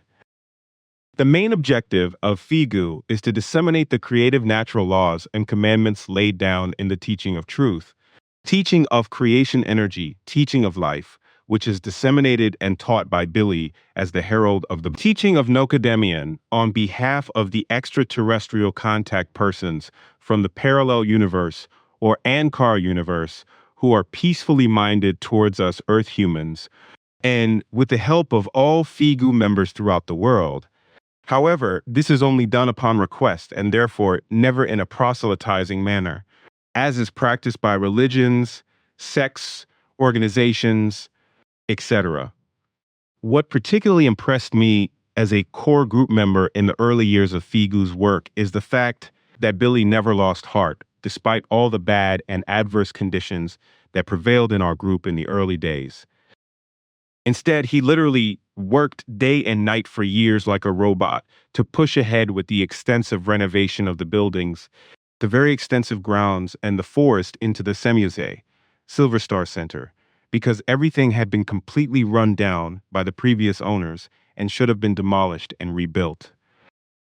But instead, under Billy's expert guidance, and mainly through his personality, everything was renovated, renaturalized, and done to the best of his ability. Of course, he had his helpers with him, who lent a hand, but had no knowledge of how to carry out the work, so they could only do auxiliary work, while Billy, whom I see and appreciate as a real workhorse, had to do the specialized work. At the concrete machine, for example, he shoveled the concrete gravel into the mixing drum with just one hand together with me, which, like many other things, also left me more than amazed. In the early days, personal contact with his extraterrestrial contact, persons usually took place deep in the night for security reasons. For this reason, Billy often went to bed overtired, but still allowed himself very little time to sleep. With his tireless creative energy, he actually produced the transcripts of his contact conversations, which were simply called Pleiadian contact reports, at breakneck speed on his typewriter. This robbed him of a great deal of energy, which Billy was able to regenerate in a short time. A phenomenon that is unique to Billy, as any other human being would need much more time to recover from this strenuous work. On top of this, he gave lectures in packed halls at home and abroad, holding hour-long conversations with inquisitive visitors, often also until dawn. Under such circumstances, he simply had to accept that there was very little time left for his own family. His unusually modest way of life was, and still is, particularly admirable, and in fact, I never heard him say that anything was too much or too strenuous for him. During the snowy winters of the late 1970s and early 1980s, he would clear snow from around the house and streets for hours on end, sometimes up to 60 hours without stopping for meals. He also bought a small tractor to clear the snow, which he only left to do his chores. I had the great pleasure of frequently taking part in hour-long question and answer sessions with Billy. These conversations satisfied my thirst for knowledge, to such an extent that I could hardly wait to be back for the next round of talks. I would like to thank Billy very much for this. When I once again took part in a discussion round just described, the participants noticed that I had health problems. The reason for my indisposition was the fact that I had rheumatic pain in my upper arm and could only lift it a little. And now comes the highlight of this mysterious story. When I woke up at home the next morning, my rheumatic symptoms were as good as gone. I was able to find out the reason for this quick and sterile healing relatively easily. The only possible hidden benefactor was a helper I knew. Perhaps you already know who I mean? Billy had once again used his powers of consciousness to perform a perfect remote treatment on me, which he never actually does. And I was probably not the only member of the core group to enjoy a spontaneous healing with Billy's help, but everyone has to keep quiet about it and should never talk about it. His modesty is also remarkable in the extreme. On the one hand, because he often applied his help in secret, and on the other, because he never made or might make a fuss about his efforts and his personality. What is more, he never asked for any remuneration for his very strenuous work. I would therefore like to take this opportunity to thank him on behalf of all those he helped. But I would also like to mention that he told me that he would cease all his clandestine activities of applying his powers of consciousness when he reached the age of 88, but that he would then continue his normal activities.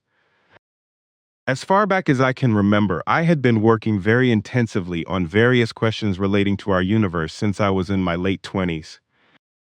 However, I only got the correct answers with the extremely valuable support of Billy.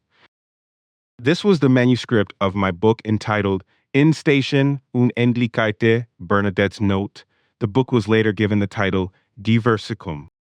In addition to a plethora of topics on spiritual teachings, etc., I also devoted an extensive chapter to the universe, which was particularly close to my heart. I was dependent on Billy's help to answer numerous and sometimes very difficult questions. For years, he willingly made himself available for conversations with me on the first and third weekend of each month, even though he was busy with other tasks on those days. I would like to take this opportunity to thank Billy once again for satisfying my thirst for knowledge on various topics relating to the universe and spiritual teaching.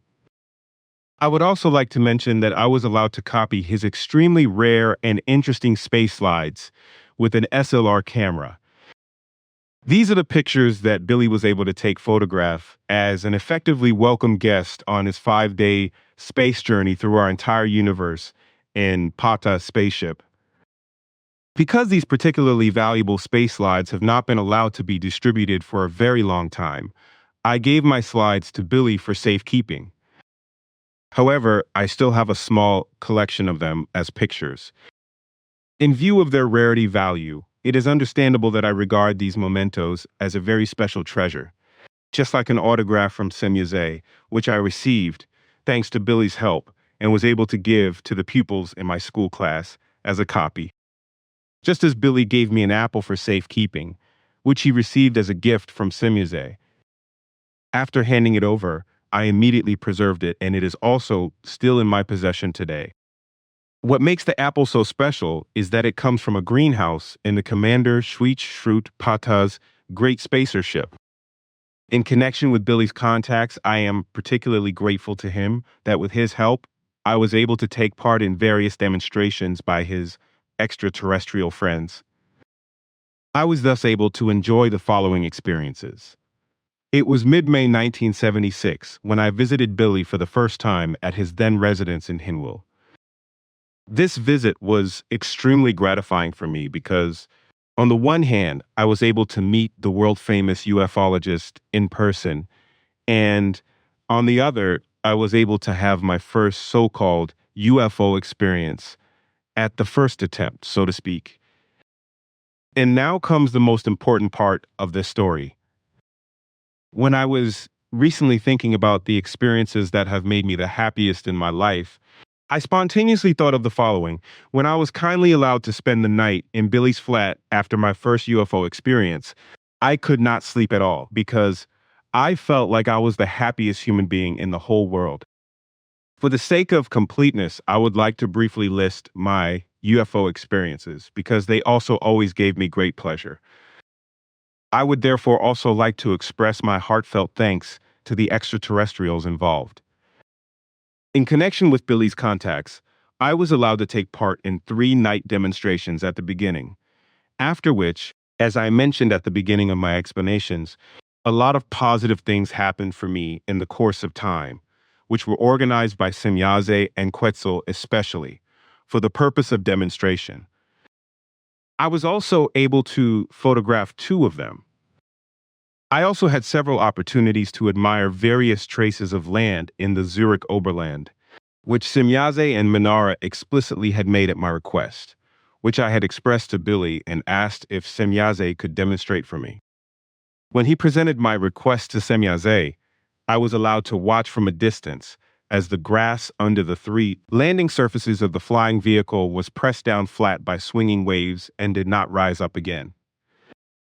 One day, Billy allowed me to listen in on a radio conversation he was having with the contact woman Talita and an extraterrestrial man called Solar, and I was astonished to hear that they were talking in a language that was completely unknown to me, which Billy later named as Bawi, when I asked him. Playing an audio cassette, I could hear the voice of Talida, who was giving personal information to the core group members in German. I was also present with several witnesses and saw when a fir tree about 5 meters high was eliminated by Semyaze. One afternoon, when Billy was in Semyaze's spaceship, which was hovering invisibly above the Semyaze Silver Star Center, I received instructions by radio from Billy on how to hold the wooden stakes while erecting a fence so that Engelbert Wexter could hammer them properly into the ground. I deliberately held the stakes at an angle instead of straight because we simply enjoyed being corrected by an invisible teacher high above our heads, that is to say, by Billy from the spaceship. Of course, Engelbert and I could see the flying apparatus, but not Billy giving us instructions. I was particularly impressed when I was able to see Billy beamed into Quetzal's spaceship for a contact conversation in winter and later dropped off or beamed out of the ship near our vehicle, with Billy's footprints only just visible in the deep snow from the drop-off point to our car. On many occasions, I got to know Billy as a man with extraordinary abilities. Not only can he work very hard himself and carry out a lot of work with only one hand in an amazingly competent and efficient manner, but he also has a wealth of knowledge and skills in a wide variety of professions and fields of knowledge, which is why he could and can supervise a lot of work at the center and always give relevant advice and instructions on how something should be done or how it should be understood. And if it is manual work in a wide variety of trades, he is always well versed in them. For example, in relation to the very diverse work of agriculture, horticulture, electricity, carpentry, and joinery, cooking, shoemaking, and so on. I also found out that he knows a lot about women's crafts, such as crocheting, sewing, and knitting, although he can only give advice because he lost his left arm as a result of his accident. He is also very skillful at writing and many other things. So I can say with a good conscience that Billy is an unusual man with many skills and effectively a so-called all-round man. As I said, in the early years, he was always willing to work hard himself to build up the Semyaze Silver Star Center, but this has not changed to this day. He was unable to give his full commitment for many weeks due to his health breakdown on the 4th of November, 1982, but then he got back to work.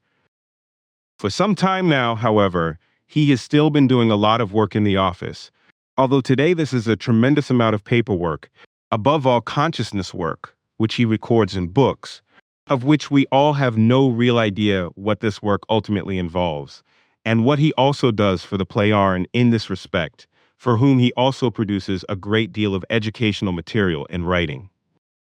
And that brings me to Billy as a herald of modern times, which is what I call him and not a prophet, because he himself always points out to me that he is not making prophecies when he mentions things of the future that will come, but that these are predictions, events that will inevitably come, and that he has seen and experienced with his teacher Svath on journeys into the future.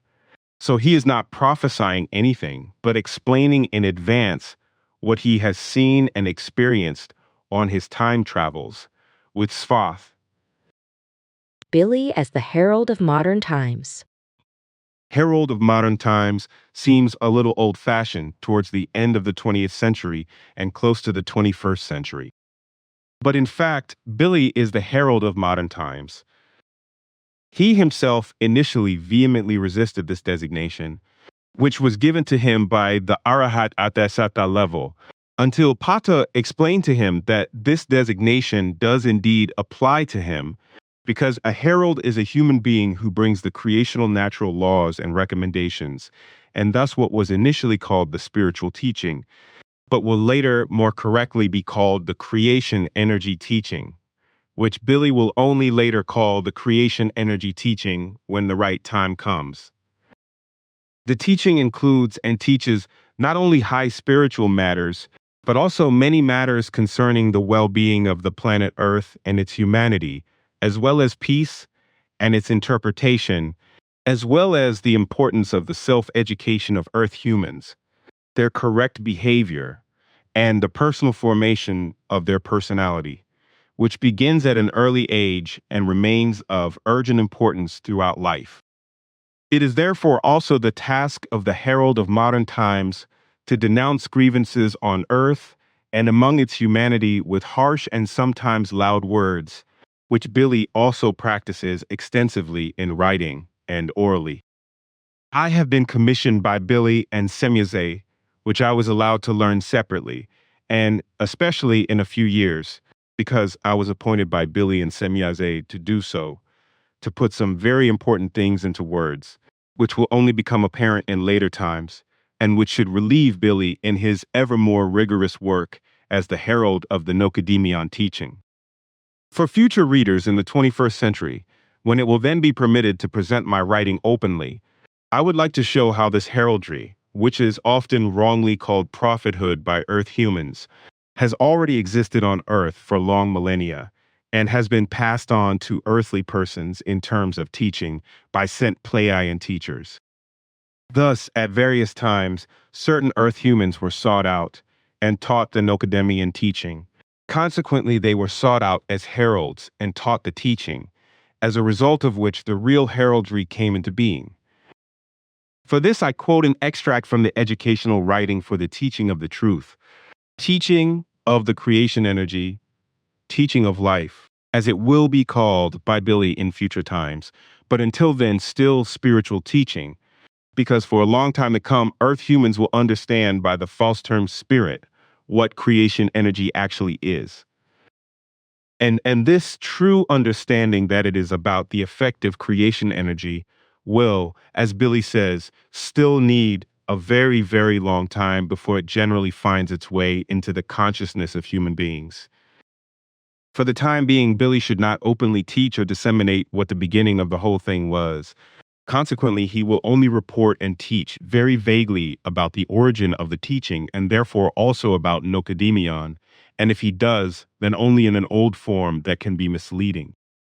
However, for my part, I have been permitted and Semyonov received permission from a Pleiadian committee, thereby authorizing me to reveal and preserve the truth in writing, until Billy is to reveal my full written work for the learners of the teaching of the truth, teaching of the creation energy, teaching of life, years after my death, because only by then will what is to be learned have progressed far enough. Consequently, I will place my knowledge in trustworthy hands until then, so that it can be passed on to Billy after my death, and he will also be freed from the silence imposed on him. With regard to Billy's teaching, it is necessary to explain that I can only release in writing what I have learned in depth from him and have acquired and grasped as immense knowledge and understanding in such a way. With regard to his teaching in relation to very many things, and also in relation to the Your Herald Nocedemion, because although I am used to speaking, I feel hindered in this respect, because the immense knowledge and all the connections are so problematic for me that I cannot easily put them into words and release them verbally. For the time being, through the creation energy teaching, as also that which is connected with the level Arahat Athesata, which as pure creation energy has ever taught a first and only human being even before his birth, with regard to the true creation energy teaching and its effectively true connections, and has elevated him to the status of universal herald, and accordingly provided him with first knowledge and first wisdom with regard to the extensive creation energy teaching, which he then had to spread further and ever further, learning independently and becoming an adult. He, Nocedemion, became a human being who, not taken literally, came from the level of Arahat Atarsata, so to speak, and became a true human being, which is to be understood truthfully in such a way that he was a truly born and living human being with a material or physical body and, as it were, like any other human being.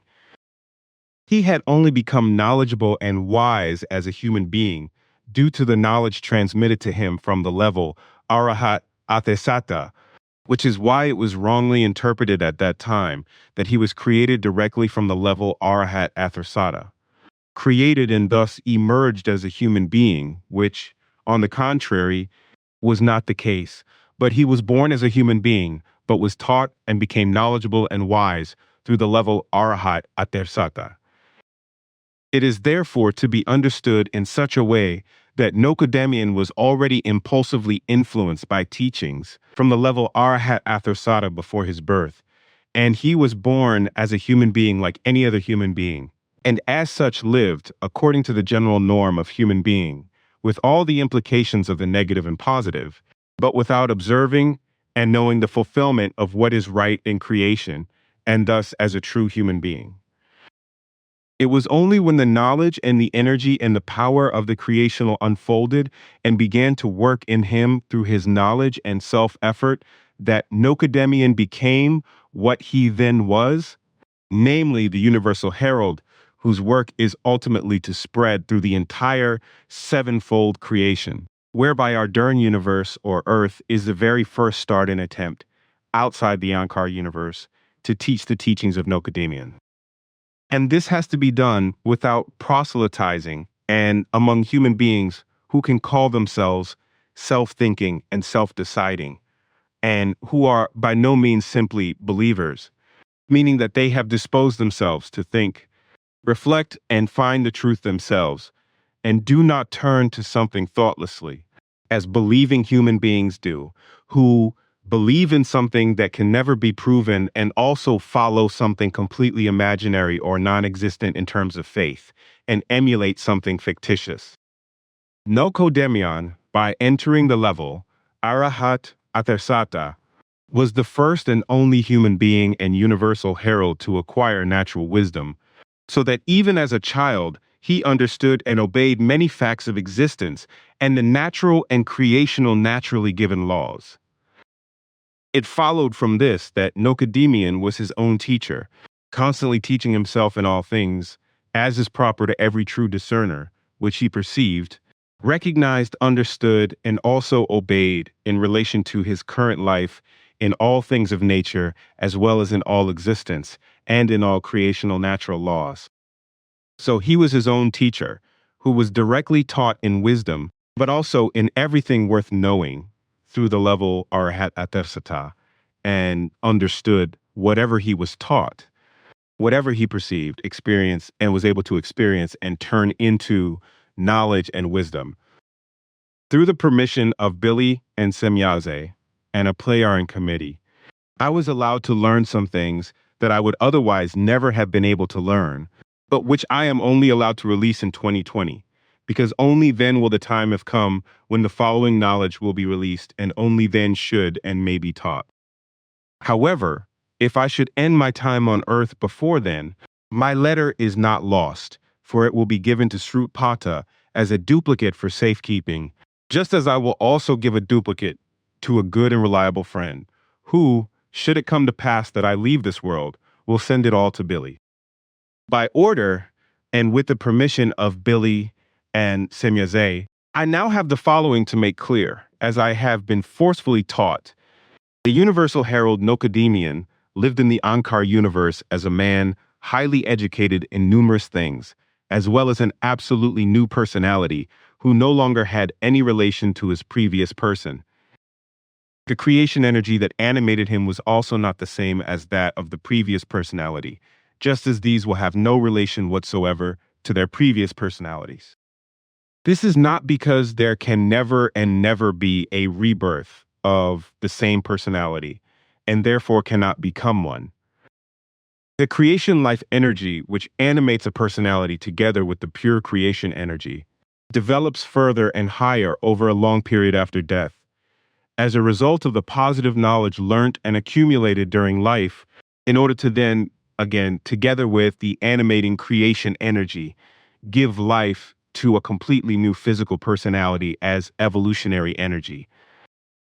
Thus, after a long duration, the working up of creation life energy and the revitalizing creation energy results in another evolved new form that activates consciousness and unconsciousness in an absolutely new physical personality and gives it the life impulse, but which is all-encompassing in terms of creation and cannot be reborn, and therefore also does not go to a very specific human being. Since the very beginning of all creational existence, there has never been a reincarnation or rebirth, and there never will be.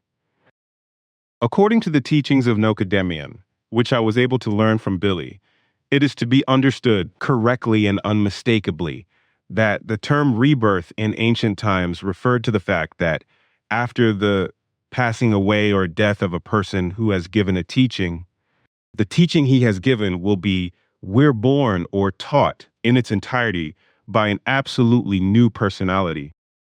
Consequently, it is to be understood clearly that after the death of the person who has given the teaching, an absolutely new personality will take up the teaching again and thus reincarnate or rebirth it, just as it was taught in the old time and taught on again, and thus reproduced, or to be precise, reborn.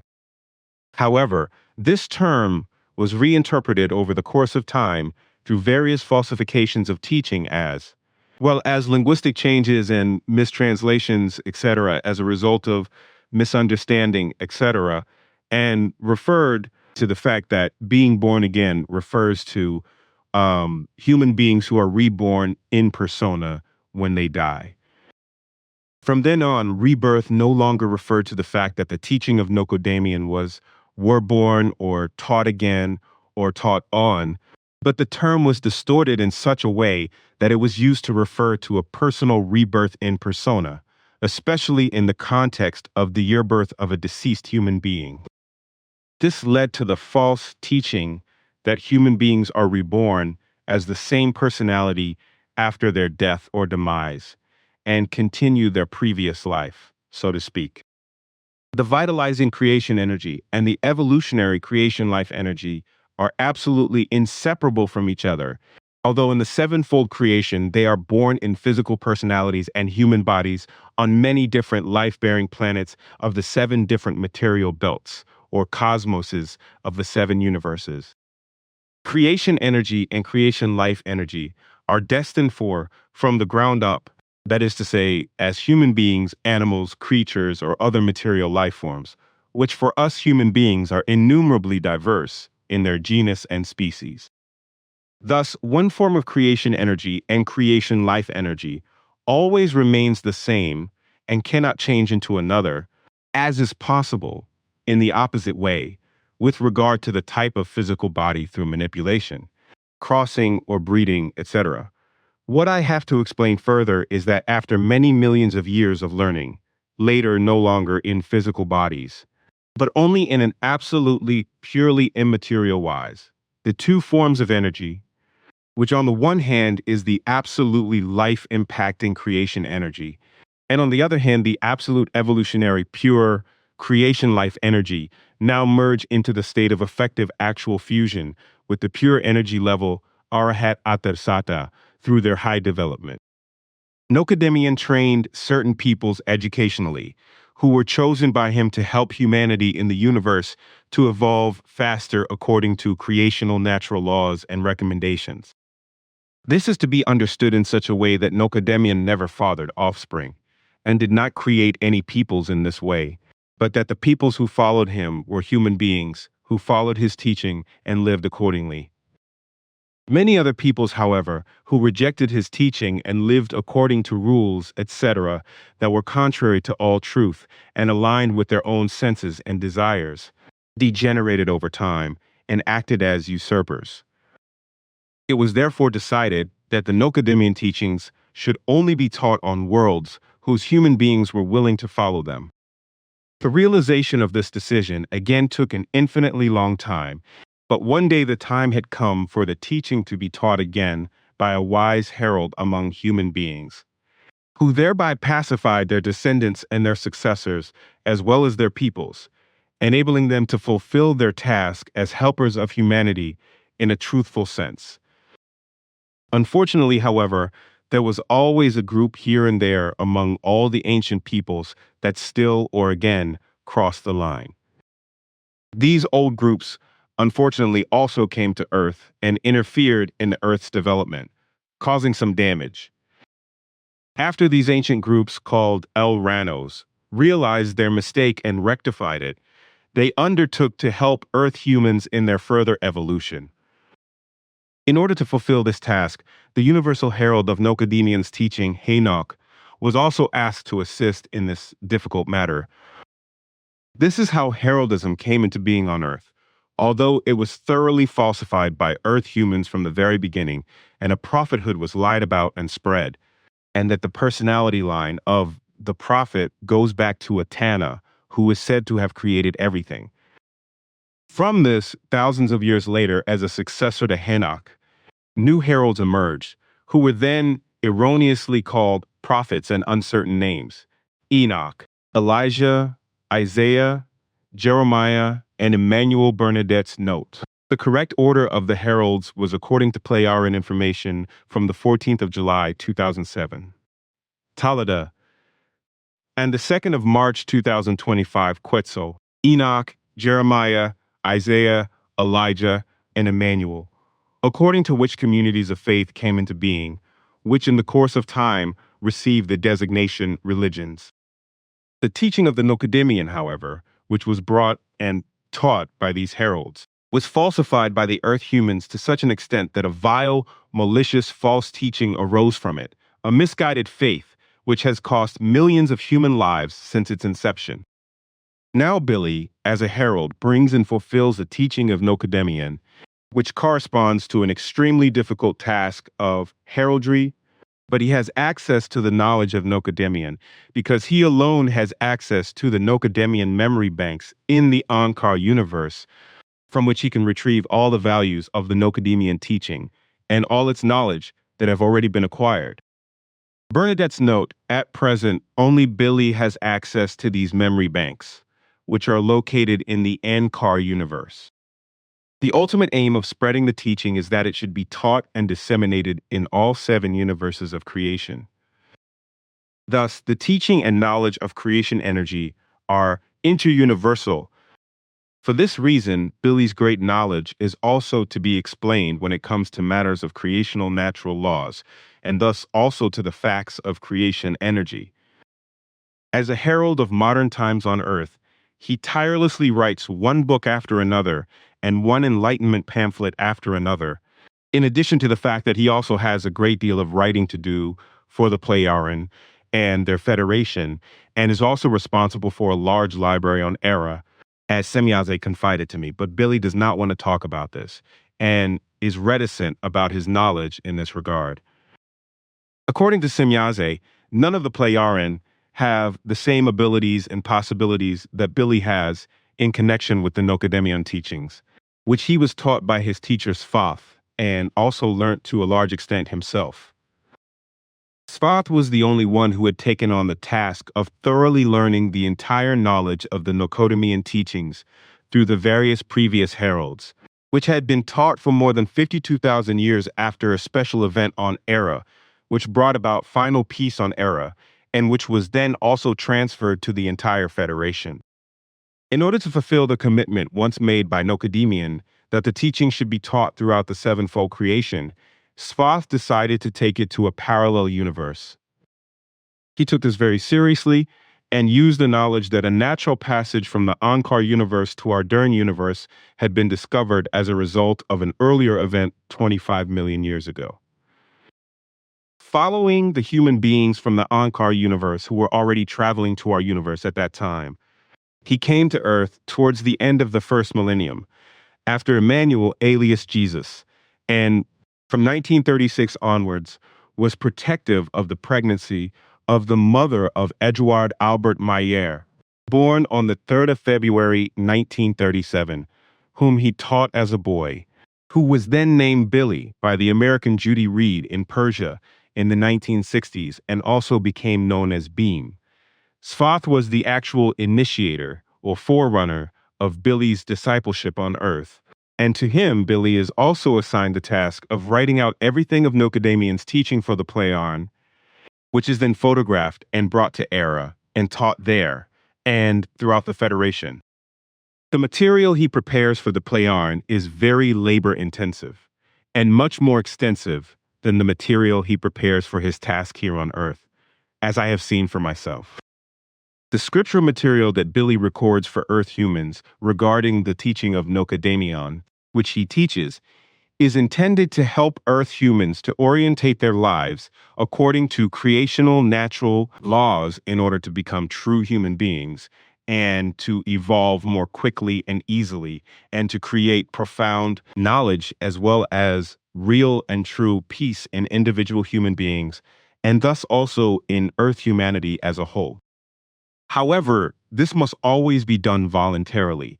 That is to say, in such a way that human beings are not animated and proselytized or forced as they are by religions and sects, organizations and the military, etc., but are only allowed to be taught about the real and true connections of existence, life and the teaching of Nocademion, etc., according to their own interest, for example, when they ask personal questions.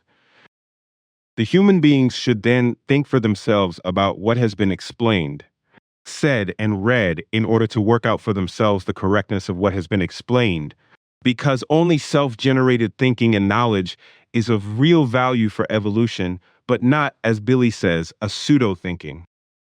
In this wise, the individual human being also really takes responsibility for his own life and effectively becomes an independent and valuable member of the world community.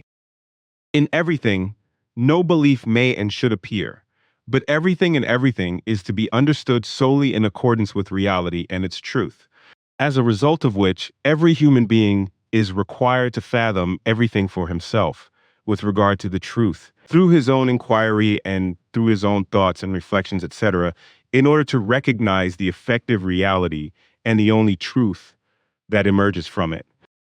The human being is thus responsible within himself to do everything to prove this himself without harboring an unreal belief in an imaginary God or other similar higher powers. In order for the creation energy teaching of Nocademion to become known on Earth, interested human beings worldwide form Figu study groups and Figu Landesgruppen of human beings who, out of their own clear mind, interest, and reason, pass on their personal thoughts to the next truly interested person. However, this should only be done in a factual manner and without proselytizing, and also without offending the person's views, opinions, religion, or other ideas. As a matter of principle, we may and should only respond to the interest and questions of human beings in an explanatory manner. Consequently, it is forbidden to advertise the mission or recruit members for the association, as is done elsewhere in constant succession by religions, sects, and organizations, etc. Thus, only human beings who join out of their own honest interest and inquire about the teaching of the mission can join the Figu Association and thus Billy's mission. And since the Figu core group already exists in Hinterschmidrudi and is also active worldwide, together with many passive members of the association, Billy no longer works alone as a herald of modern times, but many truth-knowing helpers have come together around the world who share everything worth knowing in a non-missionary wise way in the spirit of the silent revolution of truth, Bernadette Snow. This title was created by an 11-year-old Pleon named Claudina Icarina, as the worldwide mission of the Billy Heraldry is called, according to a name created by the Pleon Quetzal. With this now, dear friend, I have finished my work and duty, which I have undertaken, but which I do not intend to do again in the same manner, for I could not bear it. Florina will endeavor to do this work, but it remains to be seen whether she can cope with these religious attacks. So I will go now, and hope that things continue to go well for you. Goodbye, dear friend. Yes, also goodbye, and thank you very much for all your efforts. And we are now alone. I have received an answer to your question regarding. It did take a little while. Because... That is good, I think, and I will of course pass it on like that. Bernadette has been waiting a long time for the answer. I'm afraid it took a bit long, and actually I meant to tell you yesterday, but I forgot, which is why... It is good, it was just unexpected that Andreas was with me, which I also did not expect. But it was important for him to come here to talk things over. That is why you. Do not worry about it, because it is not important. It is all right. It just happens sometimes that when one of you comes in, that then my office is busy, and you make your presence felt in Eva's office, or in the corridor, and I can look. Of course, this is noticed by those who are in my office, but it is not a problem, and I can say that I have to spend my time elsewhere, which is always accepted without grumbling, and you do not come here for nothing. It was also important for us because you were able to clarify what had happened regarding. That is why you probably also forgot about the question. Yes, I guess it was. And it really is, as I told you yesterday, that from the storeroom That is all right. We do not have to talk about that anymore. It was and is just once.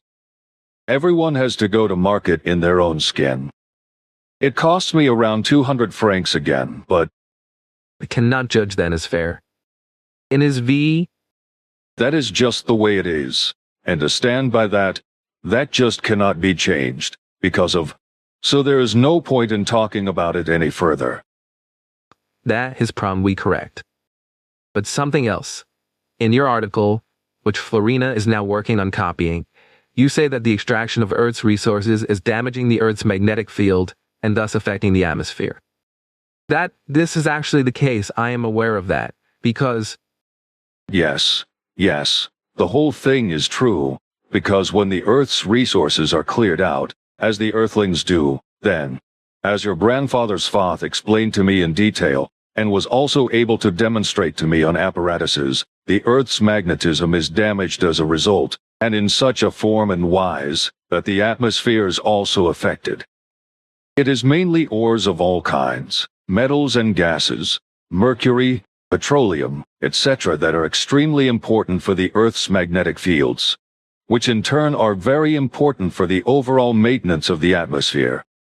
However, due to the increasing lack of Earth's resources, which are being plundered for the sake of profit in terms of overpopulation, the Earth's magnetic system is being impaired to such an extent that almost 1/3 of it is already damaged, and has collapsed, so to speak, and is already damaging the atmosphere. This will lead, but only in the very distant future, to the atmosphere collapsing completely, and the planet becoming totally deserted. Either, I wonder, or are geologists completely stupid and totally incapable of recognizing this fact, or if they know all this, they are too cowardly to make it known. So the question is whether it is worth talking about at all. Unfortunately, we live in an age that is said to be highly intellectualized, but I can see nothing of the sort when I analyze the intelligent and the resulting intelligence of those who invent and design weapons and the like. The same also applies to certain highly educated people, as well as certain scientists and skilled professionals, who have certainly learned a few things, but who are in reality lowly intelligent and simple-minded and have only a minimal understanding or knowledge and little knowledge of what would be fundamentally necessary in order to be able to determine and recognize what corresponds to correctness, and to do what is actually necessary in order to maintain it, in accordance with what is given according to creation. However, due to the Earthling's delusion that everything is to be shaped and changed according to his purpose, a great deal of natural things are destroyed or altered and mutated to their detriment, such as animals, creatures, and other self-propelled life forms and plants, which then lead a tortured life, or are completely incapable of living without the constant care of human beings, or are even a great danger to them. However, with regard to those who are loud-mouthed with their pseudo-knowledge or inadequate partial knowledge, I have to address in particular those human beings who do not have all the necessary knowledge for their profession, such as mainly those who have to deal with things of nature, who call themselves plant experts of all kinds, also plant hobbyists, foresters, and others with a connection to nature, as well as those who deal with geophysics. However, there are very many who deal with alien plants or neophytes, and condemn these and others as invasive, although they have absolutely nothing to do with invasiveness, because very few are really invasive of those that are cursed by fanatical enemies of neophytes. Laws have even been enforced to ban the import of certain plants. What is more, people do not even consider the fact that creation, nature, knows much better what can grow where and really thrive than human beings, in their delusions of good knowledge, cobble together. And if human beings want this or that natural plant genus or plant species, as well as this or that natural fauna genus or fauna species, it ought to exist in a very specific area or country because of their erroneous ideas, then this is against the laws of creation nature if the genus or species can thrive where they are brought there by human beings, the wind or wild creatures or in some other way. This is also what happened around 7,600 years ago, when masses of various genera and species of spruce seeds were driven from the northern hemisphere of the Earth deep into the south of the planet by a violent north-south storm and its wind, where they took root and have thrived ever since, although human beings also contributed a great deal to their spread. The enemies of neophytes should bear in mind that in earlier times, many millions of human beings would have died of starvation if the neophyte called the potato had not been introduced to Europe from the Andes by Spanish sailors from South America. This happened in the second half of the 16th century, from around 1555, when the potato was first cultivated as an ornamental plant in gardens and monasteries because of its beautiful flowers, but was later recognized as an important foodstuff, after which the potato became established and spread throughout Europe. From then on, the potato was also carried on ships as a food supply, which not only prevented hunger and malnutrition, but also diseases, especially scurvy, which was caused by a lack of vitamin C, which today is deliberately counteracted with vitamin C. Scurvy causes, for example, skin hemorrhages and bleeding gums, or skin spots that are noticeably blue in color, just as bleeding in the joints is also caused by scurvy. Well, the potato is a nightshade plant, and has poisonous leaves, which is why it was also labeled a witch's herb and a witch's plant. However, from around 1630, farmers in southern Europe and also in Western Europe began to cultivate the potato as a foodstuff, but it was Frederick the Great who first became aware of the tuber in the 18th century, whereupon he promoted potato cultivation. Famines that characterized Europe for centuries, caused by climate fluctuations, wars and failed harvests, such as the severe crises that brought a major famine as early as 1315 to 1317, but also in 1816 to 1817, when in April 1815, the Tambora volcano in Indonesia triggered the most violent eruption in almost 8,000 years that is known to date. It caused a global drop in temperatures with enormous climate changes, which led to the year without a summer in 1816 and to devastating famines, diseases, and even popular uprisings in Europe and North America, triggered by the fact that the huge eruption threw sulfur aerosols into the atmosphere, which led to its drastic cooling.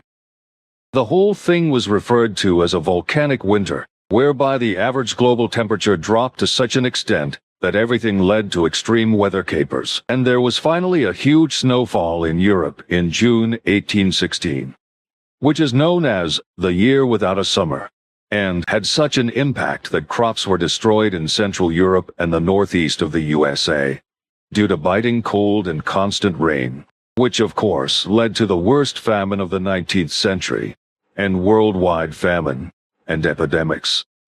This naturally led to the worst famine of the 19th century, and to around 282,000 deaths worldwide, due to hunger and rampantly spreading diseases, as well as to many wild animals, wildlife and other life forms, starving or freezing to death. Animals and creatures were also slaughtered en masse, including countless horses, cattle, poultry, dogs, cats, pigs, goats, sheep, squirrels, deer, badgers, foxes, rabbits, and other life forms, as Svoth discovered. In addition, the climate also changed worldwide in the future, as the cholera pandemic was rampant in 1817, but since then other rampantly spreading diseases have spread, usually due to human error. The worldwide catastrophe of the famine caused by the Tambora outbreak was not the last, as in 1847 to 1849, a potato blight in Ireland triggered a famine that claimed around 1 million lives, and led to mass emigration because the potatoes, which were effectively the most important source of food for the Irish, were completely destroyed. In 1916 and 1917, there was a period of famine in Germany during the First World War, which was not the first, but the second, as the first had already been set in motion between 1756 and 1763, through America's fault. Then the Soviet Union, or rather its leadership, deliberately caused a famine in Ukraine, which was of course categorized as genocide by the Nazi-infested German Bundestag, deliberately not considering and wanting to wash itself clean of the evil done worldwide by the Nazi armies. Well, it was only with technological progress in agriculture, modern farming, and other technologies that hunger disappeared as an everyday experience in the 20th century. But all the various famines of the last millennium in Europe characterized European history, caused by climate cooling, mass deaths, conflicts, diseases such as dysentery, typhus, and waves of emigration and destroyed harvests, but often by wars and uprisings, which prevented farmers from doing their work, that is to say, from growing necessary food.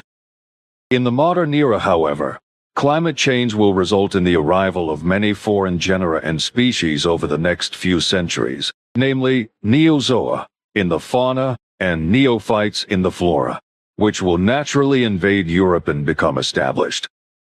In other respects, however, special mention should be made of the leading figures in geophysics, who clearly have no knowledge whatsoever of the very serious consequences of the depletion of the Earth's resources, which will affect the Earth's magnetism, flora and atmosphere, causing them to change imperceptibly and ultimately degrade to such an extent that they will disappear.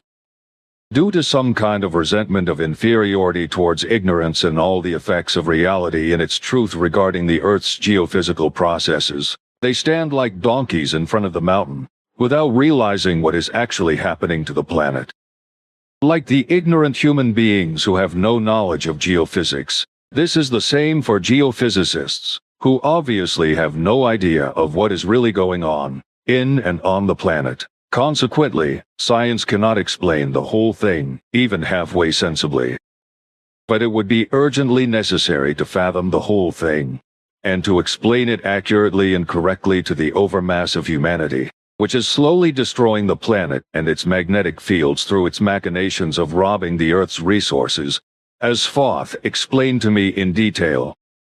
Whoever wants to understand and explain life and thus the entire fauna and flora, to which human beings also belong, that the entire existence of all that exists and all that lives is not simply the product of a dear God or arbitrariness, but the product of the awakening of nihilo or endlessness, of endless duration before infinite duration.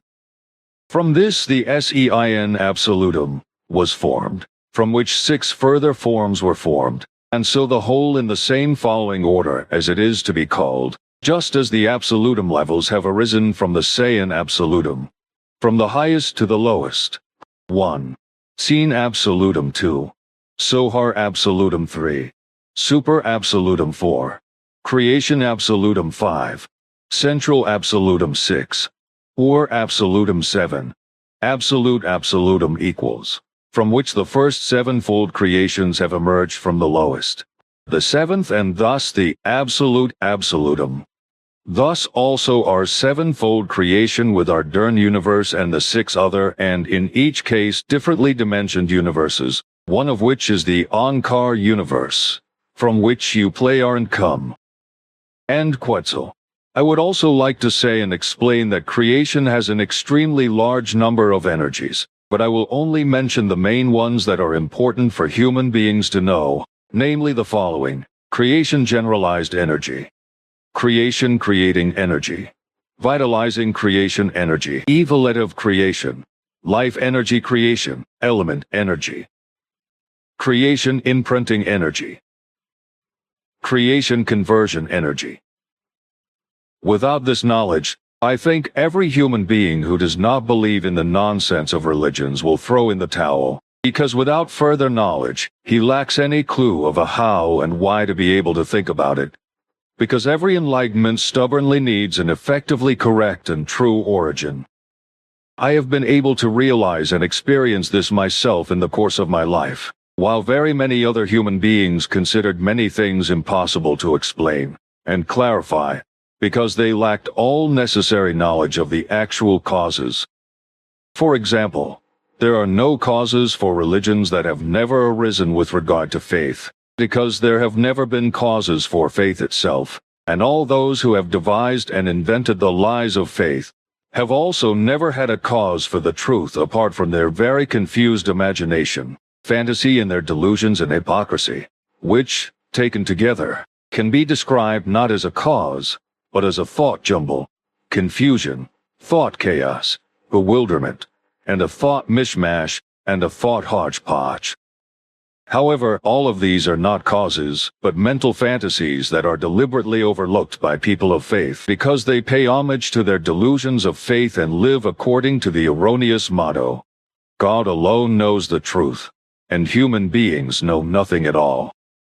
This is because all natural things appear mysterious to people who believe in religion as God's work, whereby they describe everything, and also cultural phenomena, which they learn and to which they attach great value, as a divine spiritual achievement, and thereby rationalize human beings' efforts, and allow everything to be found in one reason, that human beings can only learn everything through the power of an imaginary God, but not through their very own energy and power of their consciousness and creative thinking ability.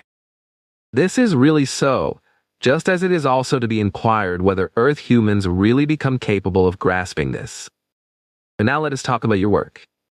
Once again, you have written a very detailed article in such a way that everything is very understandable and leaves no questions unanswered, so will probably be very well received when it is taught here and in the Federation.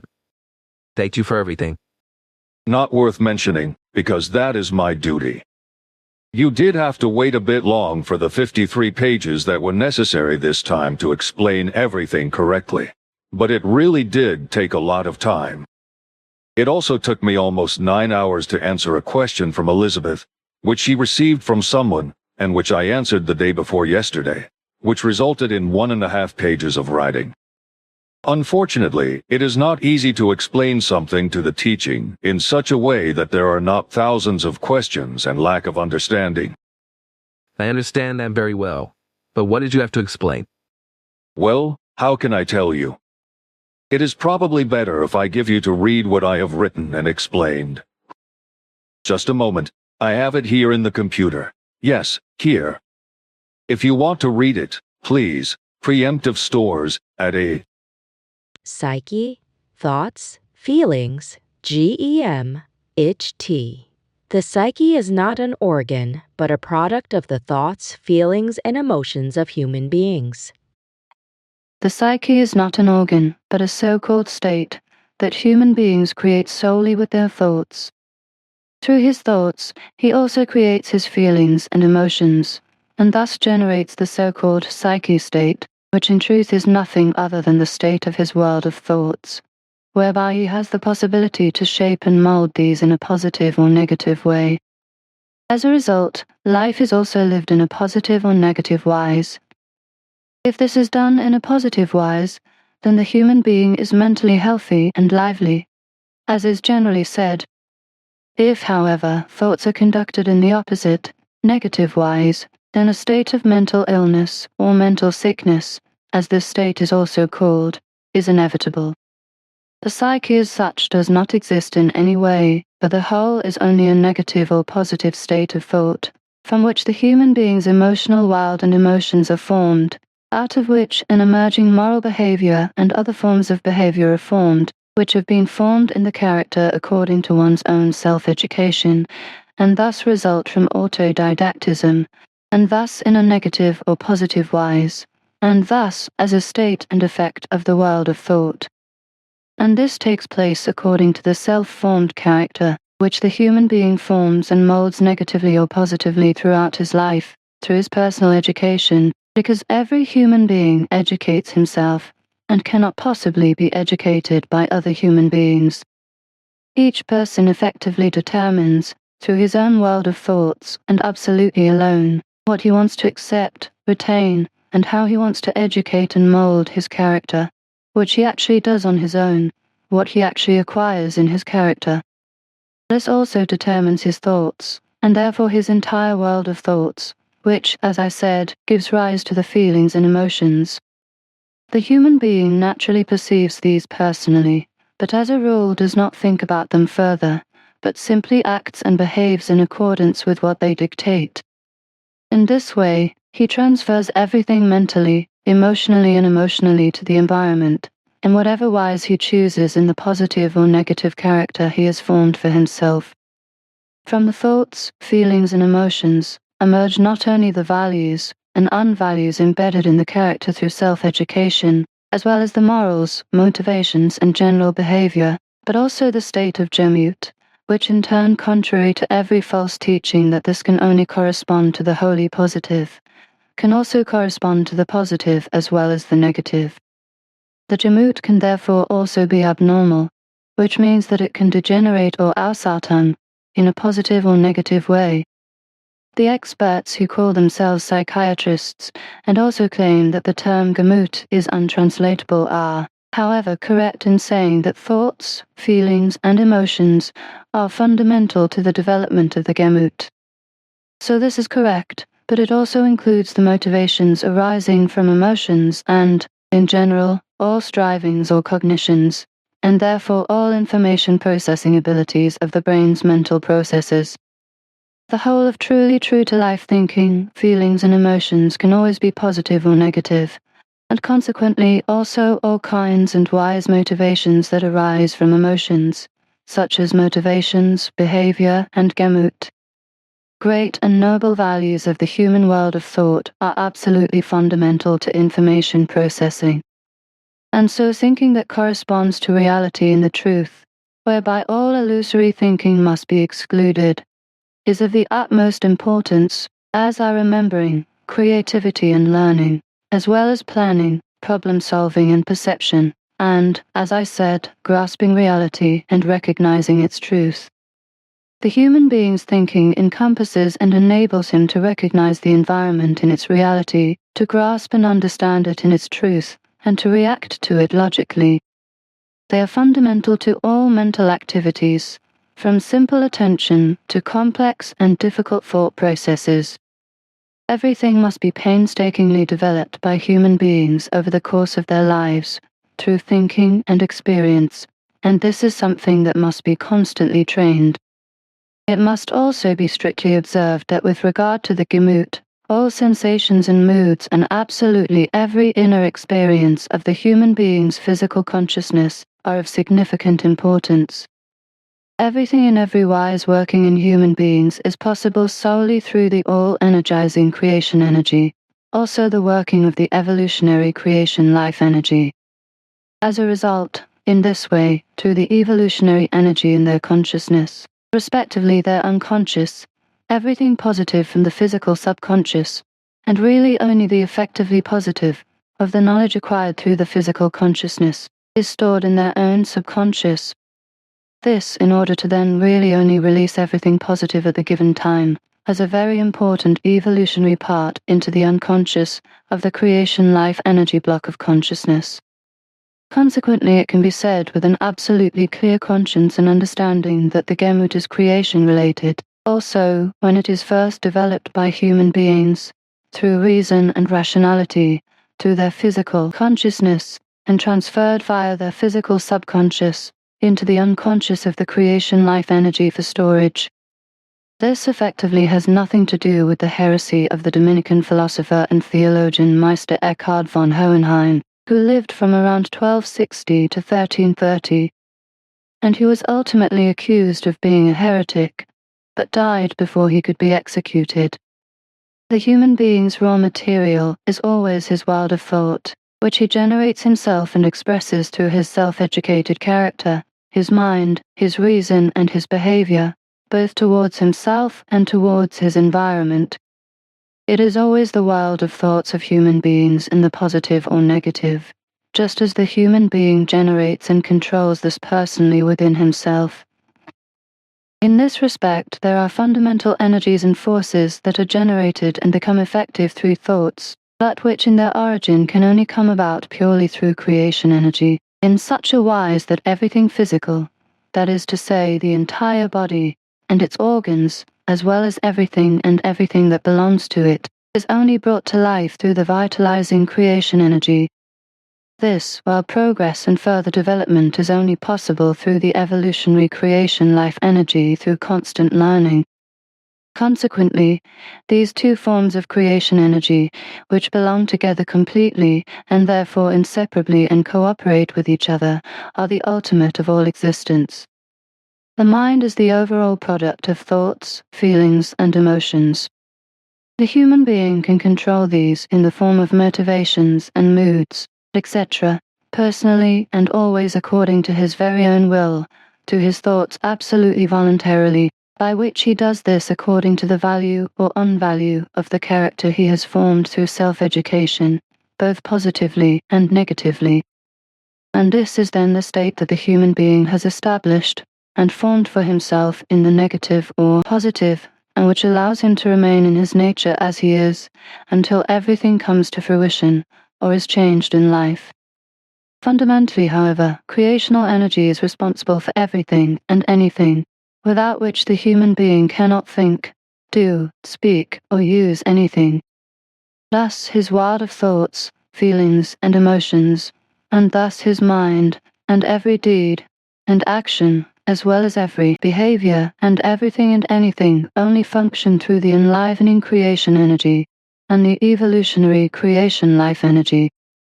Enclosed is what you have written. Additional explanation. Elizabeth.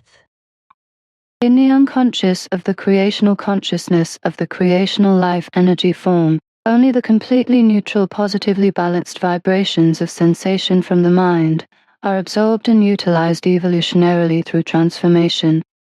We human beings never have direct access to the neutrally balanced sensory impulses existing in the creation life energy form, but only ever indirectly, and this also only when a completely healthy and balanced state of mind exists, and from there sensory-like vibrational impulses can be passed on to the mind. Conversely, human beings really are able to unconsciously receive sensory impulses from the unconscious of the accusation creation life energy form via the mind, and utilize them positively if the psyche is in a correspondingly balanced state. There is therefore a constant indirect interaction which is geared towards evolutionary progress, and provided that the human being strives in all his thinking, feelings and behavior to develop and realize true human values such as reverence, decency, as well as respect, compassion, justice, modesty, peacefulness, and much more. This is also guaranteed. However, if human beings let themselves go and fall into a negative way of thinking and behaving, they ruin their physical state more and more, creating a complete or partial blockage to their unconscious impulses from the creation life energy form, which can cause the interaction to stagnate partially or completely. Therefore, our greatest aim in life should be to become true human beings within ourselves in order to live life with reason, understanding and logic in a self-determined way, and with conscious self-responsibility, as well as also to recognize and care for and protect everything honorable in all that exists, in nature, fauna, and flora. It is really amazing how you go about describing any facts in such a way that they are instantly understood, what you say or write in each case. But I have your grandfather's father to thank for that, who, among many other things, taught me that everything is correct and detailed enough to explain when something is asked, and an answer is required. Sometimes, however, not everything can be explained, so this and that remains open, but this is necessary so that the questioners themselves can think about everything, and thus find for themselves what still needs to be found. I think this is the only way for the questioners to learn how everything is correct. I know that, because he himself was so inclined, because in every respect only exact and detailed accuracy was his motto. You can say that again, because he was really fussy when it came to accuracy. I am grateful to him for that, because it brought me many advantages in life. In my lifetime, I have never met another human being who was like him in that respect. I suppose that is so, because I can also say the same. But something else. Can you explain to me what Consciousness 3 is supposed to be? You are asking a question, dear friend, that is not so easy to answer, and I have to go a bit further to answer it if you really want an answer. Besides, I am not an expert to explain in detail what is required, because I only know what I remember about consciousness from what I learnt from Svath, your grandfather. But Consciousness 3 has nothing to do with that, because the whole of this is just an unreal and quite crazy fantasy of a criminal and lecher in my opinion. But you have certainly learned a lot about consciousness, but that has nothing to do with Consciousness 3, which is just an invention of a delusional believer, a completely crazy fantasist and swindler. No, unfortunately not, because the fantastic does not fall within my field of knowledge, because that is not my forte, and I have also learned nothing in this regard. So it would still be interesting for me to hear from you what is meant by this Consciousness 3C, if... Interesting, because I thought, but it is all the same and sausage. Well then I want to explain some of what I still know, but which actually has nothing to do with what consciousness really is. Yes. I can start with that. Consciousness 3 is actually a term of an invention by a writer named Carlos Castaneda, who created the name you mentioned, Consciousness 3, which is supposed to correspond to a theory of thoughts of a higher order. This is a pure figment of his imagination, which he cobbled together either delusionally or deliberately fraudulently. He was an American author but of Peruvian descent, who called himself an ethnologist. That is to say, an ethnologist. But in my opinion he understood nothing about this, but only cobbled together his fantasies, lies and frauds from hearsay and reading, etc. He made a name for himself in modern times as an ethnologist. He made a name for himself in modern times in the 1970s and 1980s by publishing books that were based on pure invention and fantasy, but which attracted worldwide attention, especially among the kind of human beings who simply believed what he wrote. So it was, and still is, human beings, because the Castaneda nonsense is still believed today by those who think like fools, who, like believers in religion, take everything at face value, and do not think for themselves. Well, after Castaneda's death in 1998 at the latest, he was 83 years and 4 months old, if I remember correctly. There was not much praise for him as a person, because he was well regarded as an author, but he was also branded as a proven fraud who had formed a cult of fantasy beliefs around himself, which apparently consisted mainly of women, as was said, some of whom were said to have been his various concubines. Women living as concubines are women living together in a partnership, without regular marriage. Some of these concubines retreated to Death Valley after Castaneda's death in Los Angeles in 1998 and perished. Some fantasy believers and apparently insane scholars debated whether Castaneda really traveled through time, which allegedly enabled him to be taught by the Yaqui sorcerer Don Juan Matus, who is said to have slept with 1,000 women, centuries ago. It has been questioned whether Castaneda invented the whole odyssey of his fantasies before or after. It is crazy that Castaneda's fictional books are seriously categorized as non-fiction by Fischer Verlag, although it is completely clear that they are entirely fictional. The theories of Consciousness 3 focus on erroneous thought processes of an allegedly higher order, as this is called, higher order thought, HOT, and also claim that mental states can only arise and become conscious if the human being becomes conscious of himself through his further and higher thoughts. This is an absolutely crazy assertion, which differs from the so-called perception theory, which regards consciousness as a metacognitive process, in which a mental state is supposed to be conscious and without a mediating element. So I can explain that to you in terms of what is involved in Consciousness 3 sheer nonsense then. Thank you, I did not know that. But, if I may ask you now, can you explain something to me about consciousness? You keep talking about a creation energetic and a physical consciousness. I understand that, at least as far as the creative energetic consciousness and unconsciousness and all of its connections are concerned. Everything is also clear to me regarding the physical consciousness, but you often talk about different states of consciousness of Earth humans in our private conversations, but they would not think about this, and they would also not be taught about it. That is right, because the Earthling is not taught about that at school. He does experience forms of his states of consciousness, but he does not actually know anything or much about them. Not even that his entire nervous system is fully responsible and necessary for their function. Without the entire nervous system working in its full activity, neither the physical consciousness nor its subconscious can function.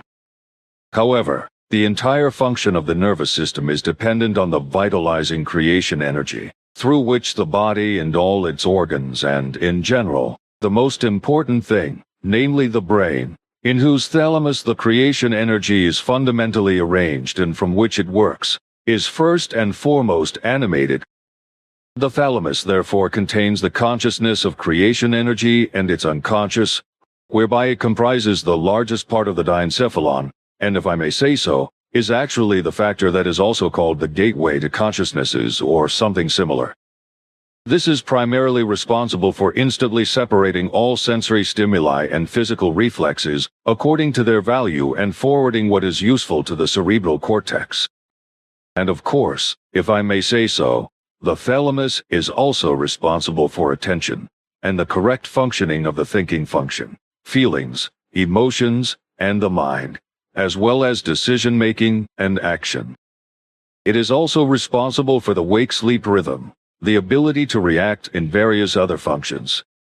And as Svoth explained to me, it should also be said that the human physical consciousness and its subconscious are fundamentally and naturally arranged in the entire brain.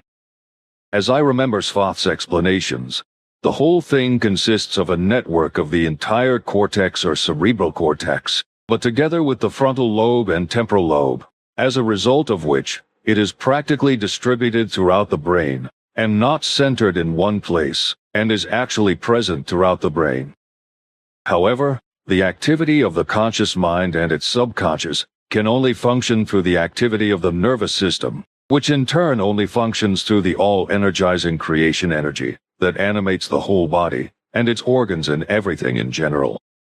And it should also be said that the effectively all-animating creation energy is fused together with the evolutionary creation life energy, through which the human being is really only able to develop or evolve higher in terms of consciousness. The human physical consciousness, and therefore also its subconscious, is therefore primarily located in the entire brain, while the creational consciousness in its unconscious is located or categorized in the thalamus alone. And if you asked me earlier about the states of consciousness of human beings, then I have to explain that there are many of them, but I cannot name them all. But I can name the known ones, whereby I will first mention the waking and sleeping states, then the slumbering state, which occurs between falling asleep and being awake. There is also the lucid dream state, which is to be understood in the sense that human beings are clearly aware that they are dreaming when they sleep and dream. Then there is the actual normal dream state, which is a phase of consciousness that, for example, processes aspects stored in the subconscious in a variety of forms through dreaming activity, the meaning of which human beings are often unable to fathom or define. Then there is also the rare dream state, in which the human being sees things, events and situations, etc., in the past, present, or future, that have truthfully happened in the past, are happening in the present, or will happen in the future. The nightmare state, which is based on intense, frightening dreams, should also be mentioned. There is also the state of trance dreaming, which occurs, for example, through hypnosis. Then, on the other hand, there is also the relaxation dream state, which is caused by general mental and physical rest. The comatose dream state, which is based on a pronounced quantitative disturbance of consciousness, or on effective unconsciousness, in which the human being is in a coma and unresponsive, is the most severe degree of a dream state. There are also persecution dreams, which are based on the fact that the human being feels persecuted by fellow human beings, animals or other things, such as things, etc., that cause him fear or annoy him in daily life. There are also anxiety dreams that arise from very specific things, incidents and things that are actually commonplace, such as flying or making friends, swimming, cycling, or teeth falling out, emotional impulses, etc. Dreams are actually based on a subconscious realm that will remain unfathomable to human beings for a very long time to come, in terms of how it works and is formed in the course of everyday life, and all the time of the past, present, and future. But if the whole of the origin, process, and effect of dreams is to be explained from an earthly scientific point of view, then I can say nothing about it, because I know only too well that very much of reality and its truth is misinterpreted out of ignorance, so I prefer to stick to what I have learned from Svath, even if I only use it for myself and have to remain silent to the outside world. This is precisely because I am not allowed to influence the unlearned knowledge of human beings, but they have to find reality and its truth through their own thinking, their own initiative, and their own intellect, their own reason, and their own will. However, this requires a personal intensity of attention from one's own physical consciousness, which presents itself and is to be applied. And that a superconsciousness should be used as an aid, as the so-called even times wise proclaim, that is sheer nonsense, because there is no such thing.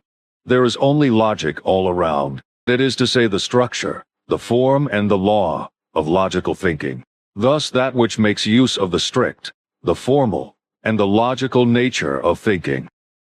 When you speak, I somehow hear my grandfather. It was also he, Svath, who instructed and taught me.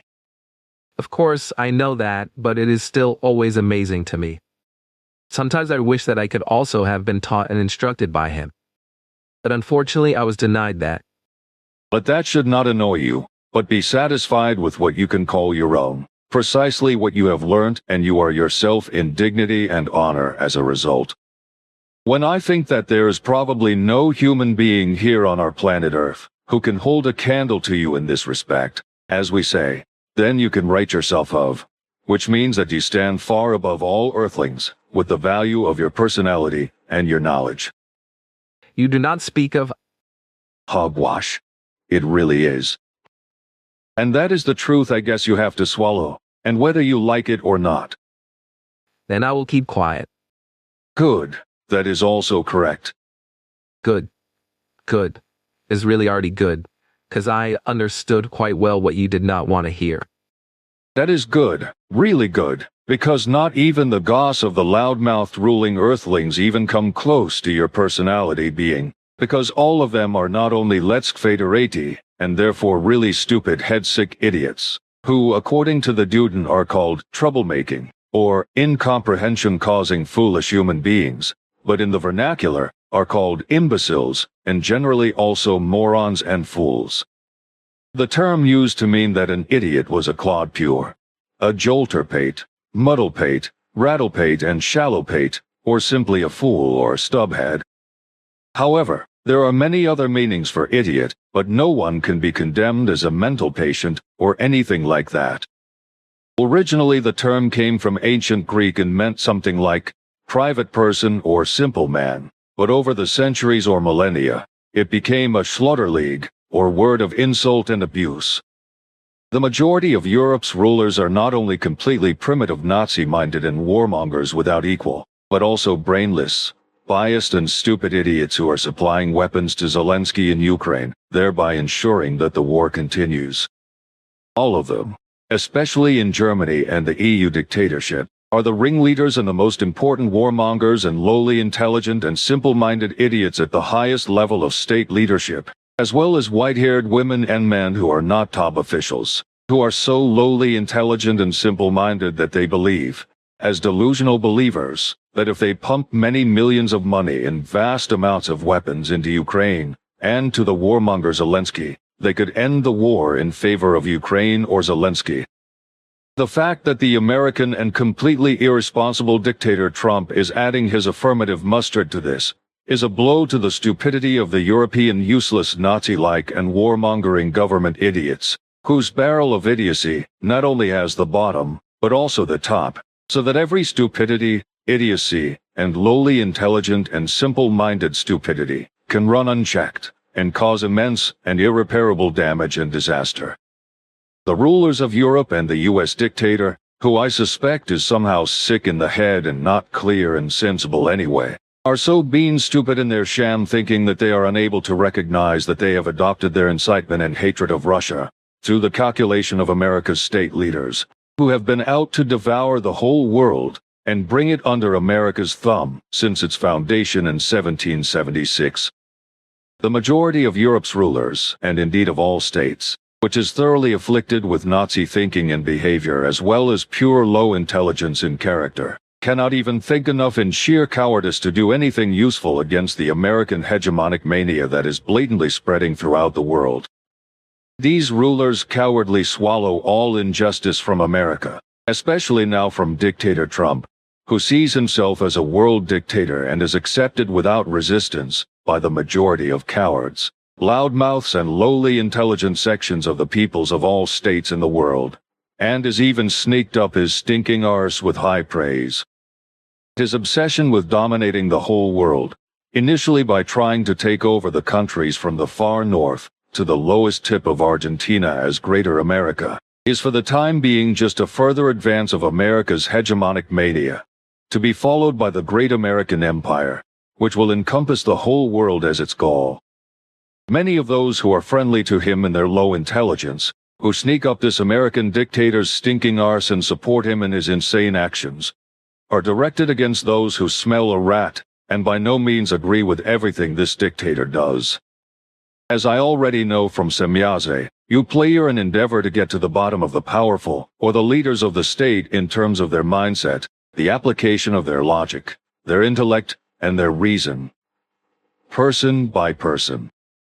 Raimunda told me that unfortunately, Switzerland has also been completely this, while even betraying neutrality, for quite some time, without any intervention from the members of the Federal Council, the Council of States, or the National Council, who simply swept the whole thing under the carpet. Raimunda said that this had caused serious damage and enmity against Switzerland, and that this could not be repaired in such a way that the previous trust could be restored, nor could what the Federal Council and other treacherous elements of the National Council and the Council of Positive States were endeavoring to do against Switzerland's neutrality with the EU dictatorship behind them, and in agreement with the latter. But I wonder what you have fathomed about the US dictator Trump. If you have even been able to look inside his stubborn skull, radiating with low intelligence and simple-mindedness. To be honest, I have never seen a human being in my lifetime whose face shone back at me as maliciously and unsympathetically as that of this man. Admittedly, I do not feel anything wrong against him and me that would somehow violate that. I also see him as a human being whose life I respect, even if I cannot accept his faults with regard to his dictatorial behavior. He exercises a vicious form of rule of unrestricted might and underhand violence, through which he repressively stifles freedom of expression in the same underhand manner, and allows no democratic opposition. He also suppresses the media in a likewise controlling manner and disregards fundamental rights in the safety and integrity of human beings' life and limb. In his dictatorial might, he is already practicing an authoritarianism that comes close to totalitarianism, which already demands the use of violence in the form of murder. But this is denied and concealed. Everything is against my attitude and my understanding of humanity, and Trump's behavior is also contrary to the law and order of a truly righteous leader. But I have to say, there is simply an antipathy and dislike in me for this man that I have never felt before. Even with dictators like Saddam Hussein, whom I knew myself and whom the Americans executed or murdered, as well as with various other rotten statesmen I met, I never felt the same antipathy. In this regard, I think I can also allow you what I have said and explained to openly mention this information later in the conversation report when I dictate our conversation to you. Unfortunately, I'll also have to continue to do so because for the time being there is no possibility of implementing the whole dictation with an Android. This, as we have also not yet found a virtuality to coordinate my grandfather's annals, at least with regard to your articles, on a technical basis with the primitive technology prevailing here. Then just do not. The world will not end because of that. The Earthlings will manage that differently, which in the long run can no longer be prevented, because the foundation stone for it has been laid, which I already wrote in Sfoff's time in articles that Father Zimmerman sent out to media all over the world, but to which I never received even the slightest reply. But my friend, you have promised me that you will explain to me what you have found in the mind of the American dictator Trump that is well-founded in his convictions, etc. I have, and it is not pleasing what I have to report. For this man Trump is not only sick in the head, as you often say when Earth humans do wrong, for his head sickness is such that he is a great danger to Earth humanity. This man is not only an evil despot as well as a selfish and also power-obsessed man, but also a very great danger without equal for the entire otherwise already extremely precarious world order, but especially also for the American people and the USA itself, because he is extremely largely mentally disturbed, irrationally disturbed, unpredictable, fickle, and suffers from irrationalism. He is completely devoid of empathy, meaning that he has no ability to empathize with the feelings of other human beings, but only feigns such emotions as a pretense. In addition to all this, we have announced that he is ideologically attached to unworldly theories and, far from any understanding and reason, opposes everything rational that he does not understand. His idea and his core argumentation for his strictly personal thoughts and actions is pathologically extremely abnormal and lowly intelligent, pathologically threatening, and also vengeful and resentful. Seriously, and without a doubt, it is effectively also absolutely clear that this man is not capable of his senses in a normal context in every responsible respect of his duty in every way, and is therefore also not fit for his office. That, Edward, my friend, is what is recorded here in the device, and what I read, what we have fathomed with regard to the nature of Trump's very insane belief system, his world of thought, etc., from which everything is so irresponsible and unpredictable with regard to his attitude that human lives are completely worthless to him. This, when it comes to realizing his concocted morbid ideas and desires, consequently he accepts and tolerates the death of other human beings without hesitation, even if a human being is of a different opinion than himself. And you have. It was frightening for us, but after repeated psychological and other exploratory procedures unknown on Earth, we had to recognize the results as correct and infallible. The man is a deceiver to perfection and in every way. I suppose I have no doubt of that, and there is nothing to be done about it. And such a tricky figure is at the helm of government in America, and can come out as a dictator, without the people doing anything about it, such as deposing him and putting him under lock and key so that he can no longer cause any damage or do any harm directly. But that is probably just a pipe dream, because for that to happen is a lot to think about. The curse is actually that the American people are being deceived in the same way as the entire world population, namely that everything that is effectively done secretly by the government, the secret services, and the murderous military organization, etc., is clearly stated in public. I will only cite the whole of the UFO crash that really took place in Roswell, New Mexico, in June 1947, which was concealed in such a way that everything was fudged right from the start, so that the truth was manipulated from the ground up as null and void. And this was done in writing in such a wise that all denials of the truth and all lies were written down and manipulated, as Sfoff discovered shortly after the event.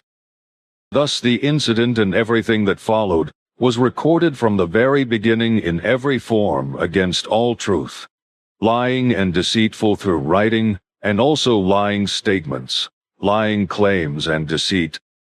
And this was done effectively in such a way that even all those involved in the recovery of the UFO, as well as the other collaborators of the whole, and all those who subsequently processed the following, were eliminated by forcing lies and threats, denials, disputes, and fraud.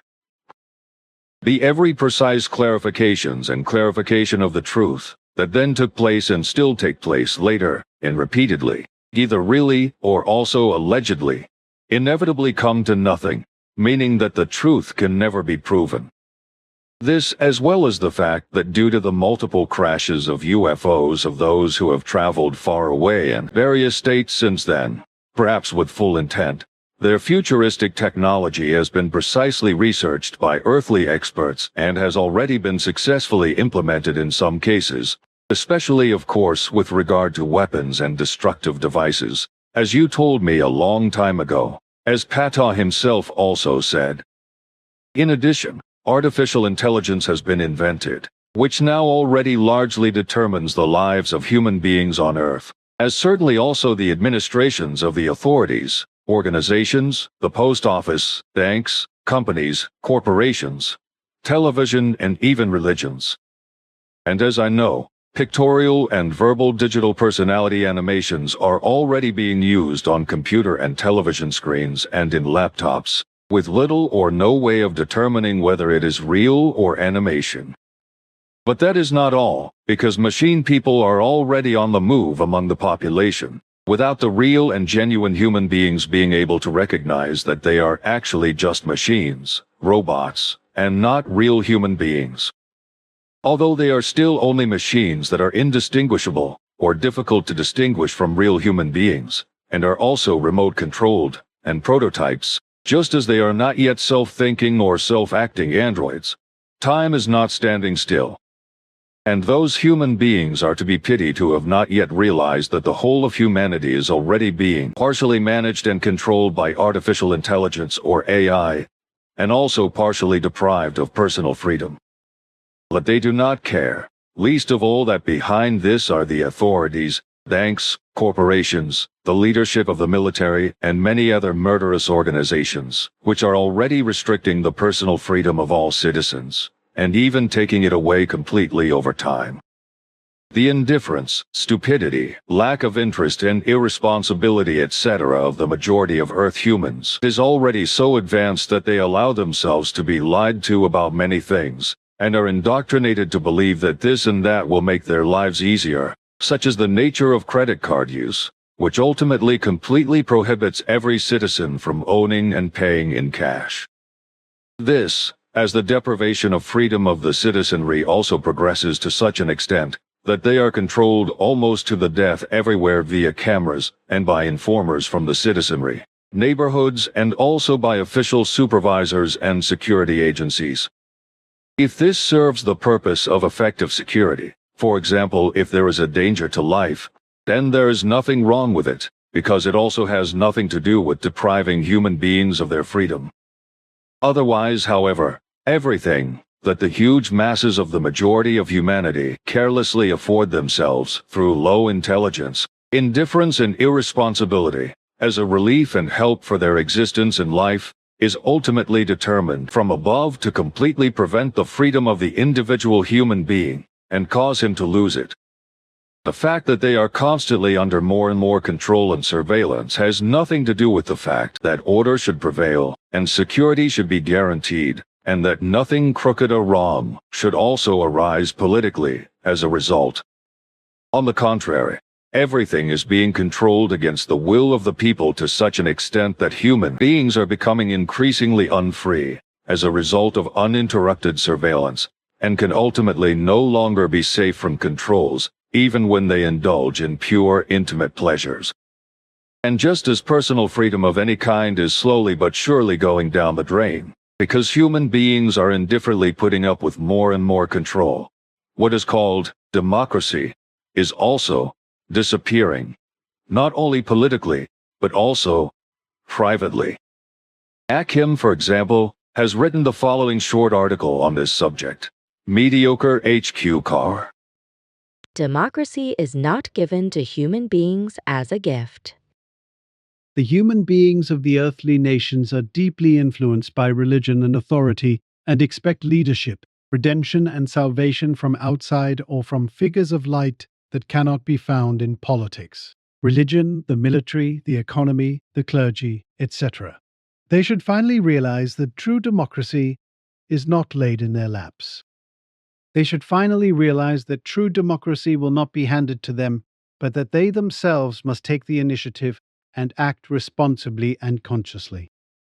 True democracy requires alert, clear, neutral, and logical thinking, according to creational natural guidelines, and in the irrefutable knowledge that the human beings of the people have to decide on everything and anything on their own responsibility, without any exception and without any corrupt political, governmental, administrative, or other foreign regime. The executive powers are only the organs for carrying out the will of the people's decisions, which should be as unanimous as possible. The basic prerequisite for this is the unity of all human beings in the awareness and knowledge of the eternal creational order that the creational being has given. The human being must integrate these guidelines into his everyday and community life, live and strive according to them, so that the individual and the community are well and can lead a good life without war, tyranny, and domination, and can walk the path of evolution in peace, freedom, harmony, and as a we community of a true democracy. Achim Wolf, 15th January 2006, freundewahrheit.de. So this once, to which I want to add, with the permission of Katharina, the following letter to me, which she wrote to me, and makes clear how crazy and wrongly the human beings of the nations are influenced by the machinations and lying claims as well as hate speech and misrepresentations, etc., of those unrighteous state leaders and their like-minded vassals, etc. You can read it for yourself here. Dear Bill, some time has passed again since I last got in touch, although I continue to engage directly or indirectly with the teaching on a daily basis. The world is in turmoil before our very eyes, but it seems that the majority of fellow human beings are dozing off into the day and burying their heads in the sand. In this country, it is unbearable for me because our political system, at least on paper, would grant us a say. But hardly anyone cares about the fact that our parliament, the federal councilors, and all the bodies that should effectively act separately are continuing to push ahead with the economic war against Russia, without any blame. On the contrary, I keep hearing that Russia has attacked a peaceful democratic country in violation of international law, and this must be countered. By the way, I have come into contact with quite a few Ukrainians in this country who enjoy all the privileges in Switzerland. I have spoken to them, but they have always left their true colors behind. Increasingly, even private individuals, such as Mr. Thomas Roper, who reports a lot from Russia on a weekly basis, are now being paralyzed by absolutely unfounded sanctions. And shortly before Christmas, a Swiss colonel, Jacques Bode, from the former Swiss Secret Service, was also hit. The death of Pope Francis, and then the subsequent papal election, Leo XIV, is certainly not also an incidental coincidence, either in terms of his name or his origins as an American. The staged show was remarkable from start to finish, and it is hard to believe that even in the 21st century, enlightened citizens are still impressed by it, or even traveled to Rome because of it. It began on Easter Sunday, when the seriously ill Pope Francis, shortly before his death on Easter Monday morning, gave the Urbi et Orbi blessing from the balcony of St. Peter's Basilica. In attendance, what a coincidence, was the American Vice President J.D. Vance, together with his family, who were personally received by Francis to exchange Easter greetings, and the gifts presented by the Pope were a form of blessing/recognition. But what has really been bothering me for a long time? Who effectively constructed the Bible? You have confirmed to us that this library, as it is also called in theological circles, is not what it claims to be, and certainly not a testament.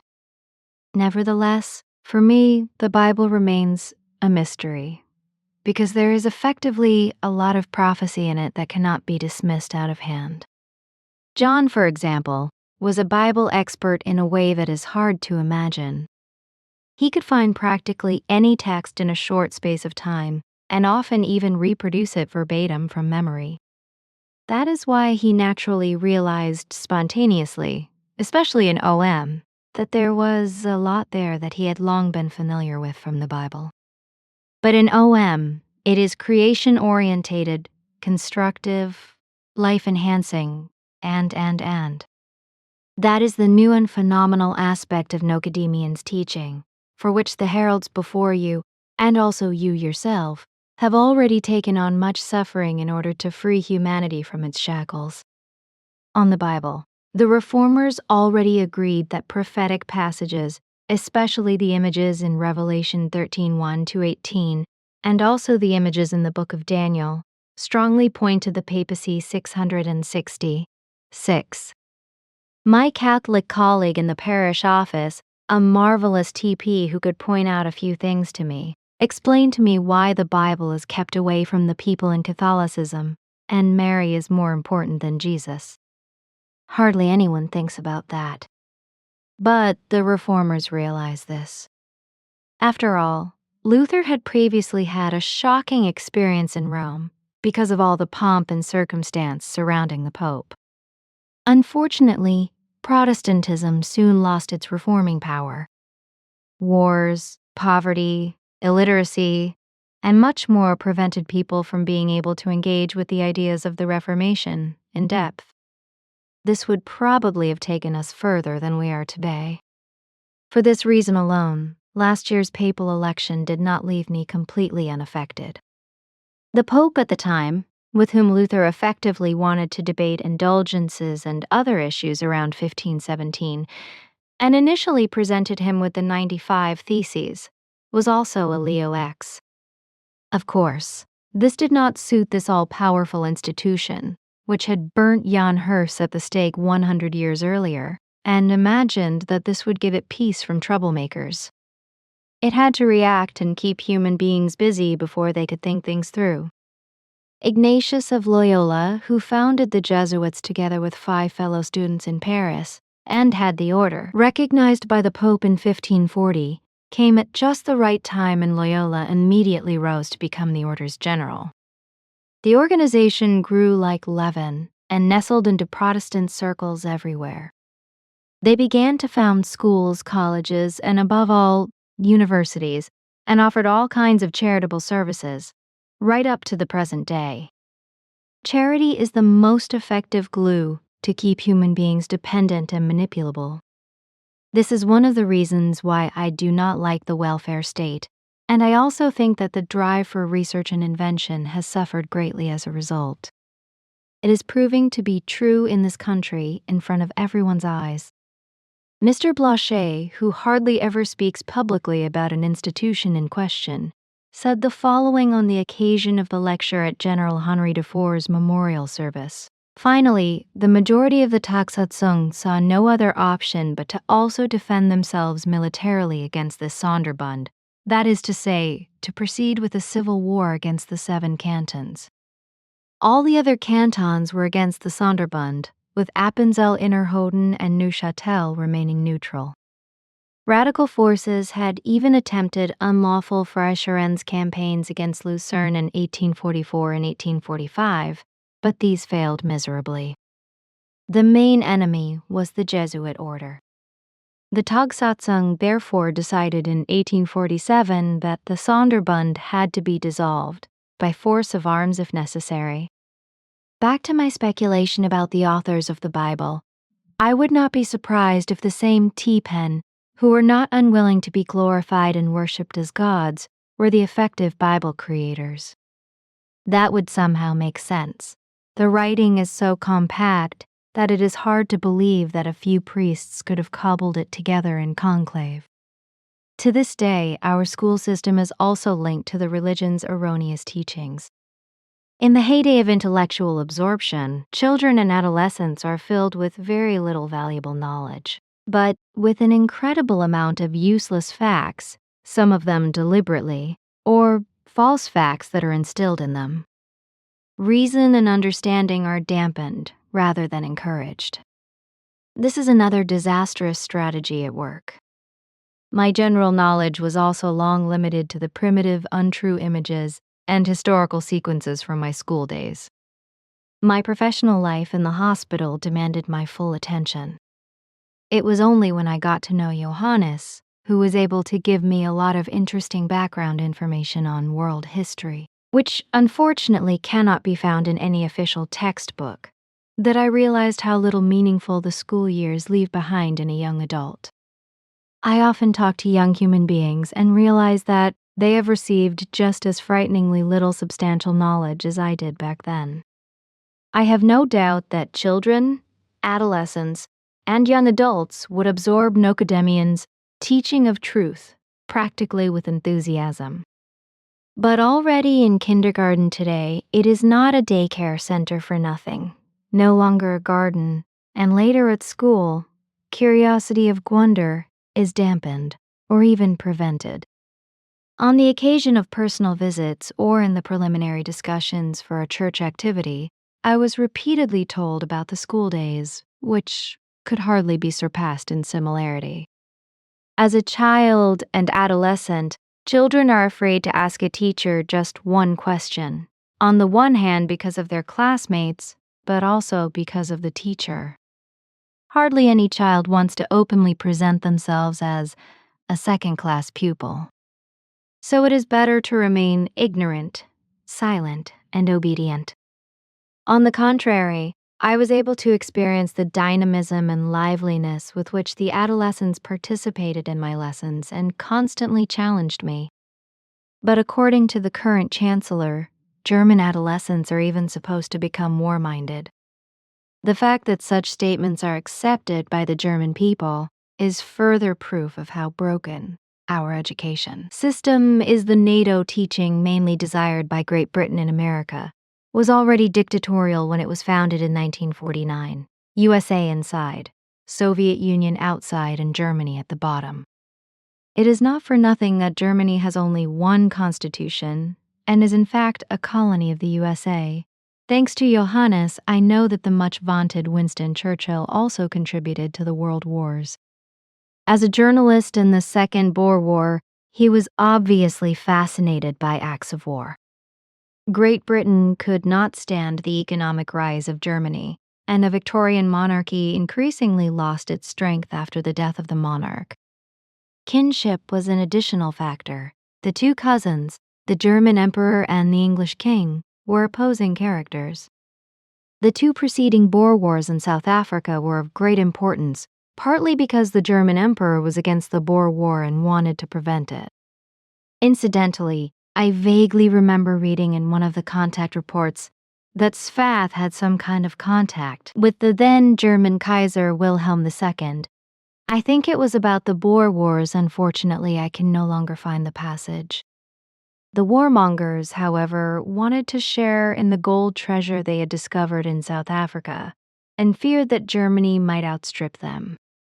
In the end, the murder of Archduke and heir to the throne Franz Ferdinand of Austria was enough to trigger the 1914-18 World War, which Germany is said to have started. This is so far-fetched, but the textbooks stubbornly report nothing else, and even the majority of Germans do not seem to doubt it either. This is comparable to the 30 Years' War with the stupid defenestration story, as well as the special operation on the 24th of February 2022. Russia must be weakened again. That was already clear in 1989. All world wars were prepared for a long time, and down to the last detail. Wars are always made, and there are also always human beings or institutions behind them, whose names are only known in passing. For example, Rothschild, DuPont, and other financial institutions, secret societies, etc. The superficial players in politics, government, business, etc. are mostly just people greedy for money and power, who let themselves be bought, with such serious consequences that they can no longer even make sensible decisions when it would be obvious and urgent. The prominent lady Ursula von der Leyen has never worked, neither for Germany nor for the EU, but obviously exclusively for corporations, etc., to whom she has channeled billions of taxpayers' money. The same goes for Chancellor Merz, who has swapped his BlackRock career for the Chancellery. Once again, our misguided education system reveals itself. How else could one explain the fact that all these acts of war are not scrutinized in our seemingly enlightened and progressive countries? Effectively, after 9 or more years of school, we are illiterate, somehow only capable of parroting, that is to say, largely without understanding and reason. This non-questioning also includes the blowing up of the Nord Stream pipelines in September 2200, the perpetrators of which were publicly announced in advance on the occasion of the official visit of the new German Chancellor Scholz to the White House with U.S. President Biden. Nevertheless, journalists are entertaining the public with meaningless speculation. The distorted image of Russia is as if set in concrete in people's minds. Even though Kennedy was able to prevent a possible nuclear war together with Khrushchev's Soviet Union as early as 1963, few are interested in the historical facts. What the Russian people were expected to endure, what they were deceitfully deceived about as early as 1989, continues to this day. First, the elites, Americans, and others bled the country dry by plundering through the constantly drunk Boris Yeltsin. In 2004, the West organized an Orange Revolution in Ukraine because they did not like the president elected by the Ukrainian people. Unfortunately, Europeans were also involved alongside Americans as the main perpetrators. The next highlight in 2014 was another American/European organized demonstration, and so it went on without interruption until Putin wanted to send a clear signal in February 2022. The mainstream media hardly say a word about all this illegal interference, which is unforgivable under international law. Russia should be conveniently destroyed for the sake of American hegemony, and Putin is standing in everyone's way. At the same time, everyone could be grateful that Putin has repeatedly reached out his hands in reconciliation with astonishing patience. Hotheads would probably have used nuclear weapons long ago. Our money and power-hungry elites are suppressing this, and the mainstream press has the task of reassuring the people with lies in order to allow the elites to muddle on. Putin, on the other hand, knows the history of his country and knows who did what to his ancestors. That is why he has been reacting calmly but firmly for years with anyone who is prepared to negotiate with him. You can search the world for such a competent statesman, a patriot who honors his country and people and acts in a correspondingly thoughtful manner. I stand by my statement, although every act of war makes me shudder with revulsion at the very thought of it. Whether it is an economic war effectively starving a people, Zwingli aptly called it a bread embargo, or from the air for which the Americans are world champions, or directly on the front. By the way, my grandfather was in active service in 1914-18s, and my father in 1939, 45ths. We children were always eager to hear a lot about this terrible time from both of them. But of course, I am extremely saddened by the so-called responsible, effectively criminally irresponsible, people in the state apparatus of my home country, Switzerland, who, it seems to me, have all been bought servants of foreign might for decades. If I only think of the fact that Switzerland did not have to send its men to the trenches in these atrocious world wars, but only to active service, no one can approve of what is currently being done in Bern. Even in the so-called War of Religion from 1618 to 1648, the then still loose Confederation had the wisdom not to get involved on either side. They were therefore much more talented and far-sighted than today's internationalists. I am also glad to know from you, dear Billy, that one must never start a war without being complicit in every fallen, maimed, and desperate person. Our authorities, namely the Federal Council, have maneuvered us into exactly this situation, with their reckless marching along with the corrupt institution of the EU, which is visible to everyone. Mr. Blanchet has called it an intellectual misconstruction from the very beginning. Only fair-weather people without practical leadership qualities instigate such a disaster for their fellow countrymen. by abandoning the highest good, our security, our comprehensive, perpetual, and integral neutrality. This pains me deeply, and I speak out about it wherever there is also even a small opportunity. This disaster caused horror even among our friends from the Pleiaren. The fact that a subsequent war had to follow in 1939 to 1945 was to be expected from the wise way in which Germany was humiliated. The Americans had set up Hitler sometime beforehand, and Konrad Adenauer, the first Chancellor of Germany, was also predetermined. You hear something about this from time to time, never in the mainstream, of course, where Adenauer is an exemplary chancellor who served the country faithfully from 1949 to 1963. That is why I think that decades or centuries old and perhaps even older plans can only be constructed by human beings who farsightedly strive for sole rule over the Earth's planet. But it is inconceivable to me that a Mr. Brzezinski, for example, can come up with a book like The Only World Power. John read this book and told me the contents on his own.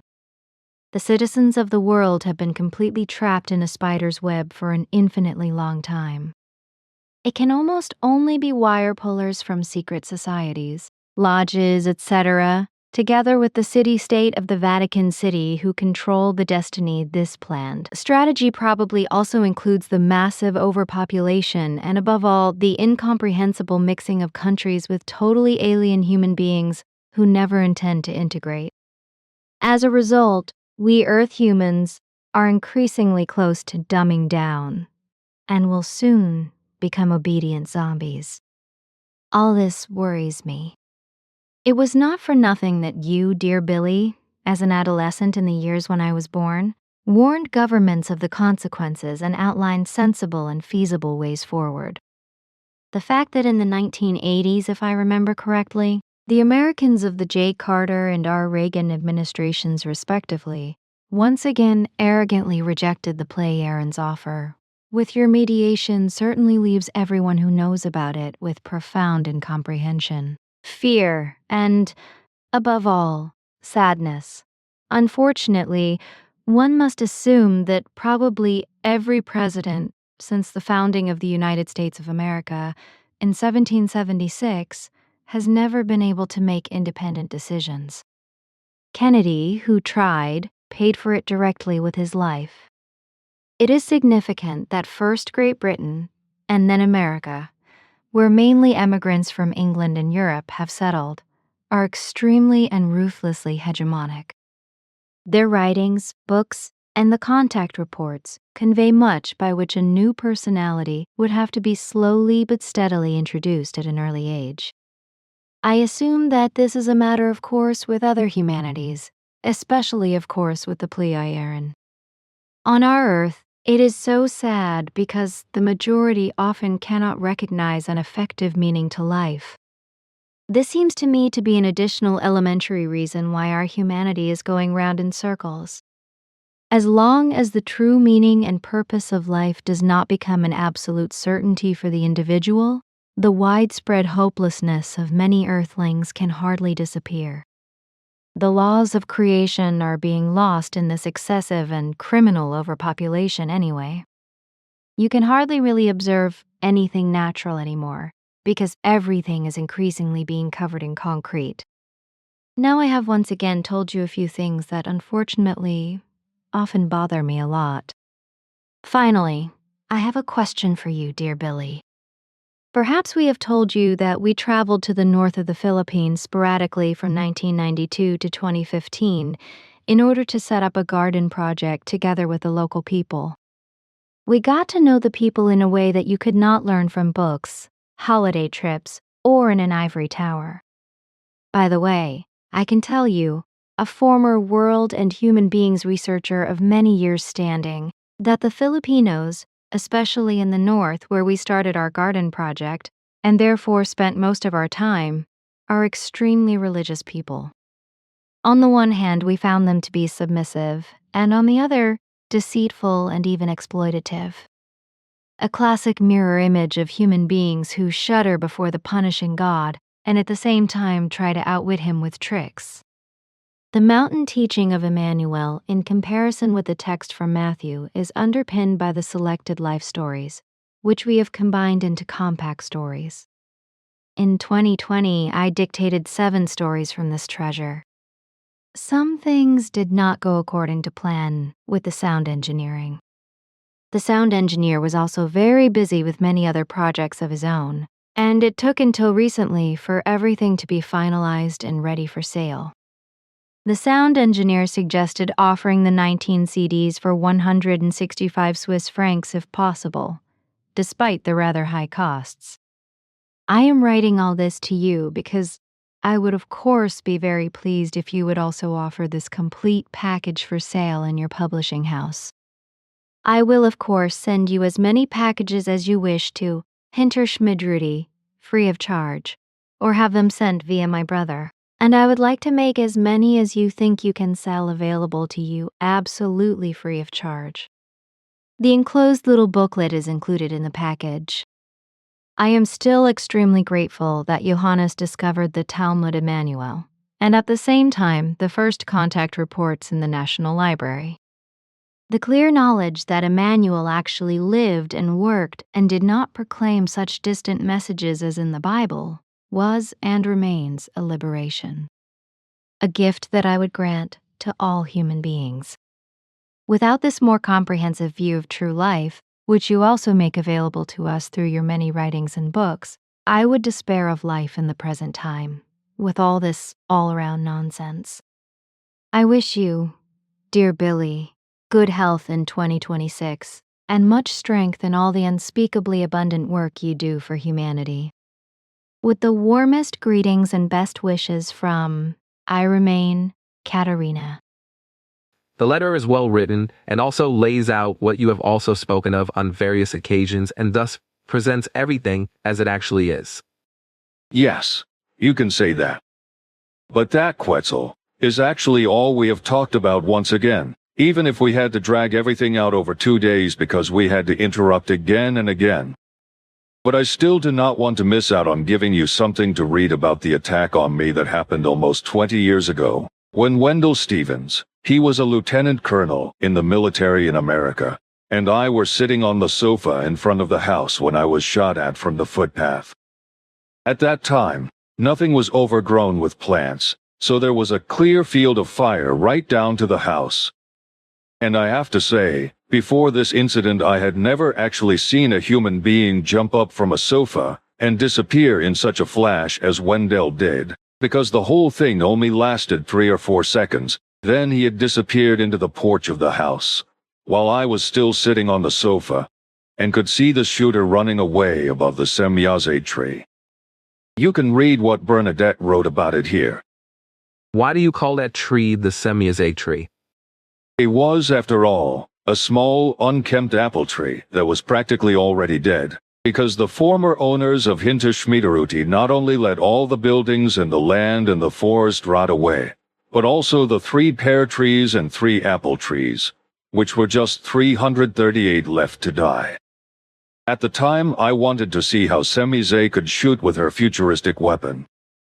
From the square, which is now the car park between the residential building and the coach house, she shot through the almost barren trunk of the tree once. This was at a distance of about 20 meters. Although the tree was as good as dead, I then discovered that a branch still had a little life in it, and as I had already learnt as a boy from my father how to graft trees, which I often did, I grafted Berna rosen onto the branch, a variety of apple, which actually still bore flowers for 2 years, but unfortunately only bore small fruit, after which the branch also died. The dry tree was then felled and the piece of the trunk that Semyaze had shot through was kept. And it was precisely because of the shot that the name Semyaze tree was coined. Explanation and correction, Billy. Either my memory failed me, or there was confusion in the heat of the moment, because I myself shot with Minera's futuristic pistol and made the hole in the tree trunk, not Semyaze. The name Semyaze tree came about because it eliminated a dangerous infection site that had been maliciously caused. Interesting. Let me read Bernadette's description now. Life-Saving Low Back Pain by Bernadette Brand, Switzerland. On the evening of the 11th of May, 1980, around 22 o'clock AS, Billy was sitting on the sofa in front of the house with Wendell Stevens, enjoying the already warm evening. Suddenly, Billy was attacked by severe back pain so that he could no longer sit still and was bending backwards and forwards. It was a strange kind of back pain that he was very familiar with and that signaled a lurking danger. The movements triggered by the pain saved his life, for no sooner had he said to Wendell, sensing the danger, "There is something wrong," than something also flew just 8-210 mm past his skull, slamming into the wall a few centimeters to the left of his head and splattering him with mortar while a shot cracked. Immediately afterwards, Billy called Yakko Bus and searched the area with him and Wendell, but as usual, to no avail. About 10 minutes after the shot, Gilgamesha, Billy, and Calliope's daughter found the bullet that had ricocheted off the plaster and was completely flattened. I had also heard the shot, but had reacted much less bravely than Silvano had 2 years earlier. Sitting behind the typewriter at my work, I heard footsteps on the gravel path and automatically assumed that Yakko Bus was still on his way. A short time later, a shot rang out not far from my door.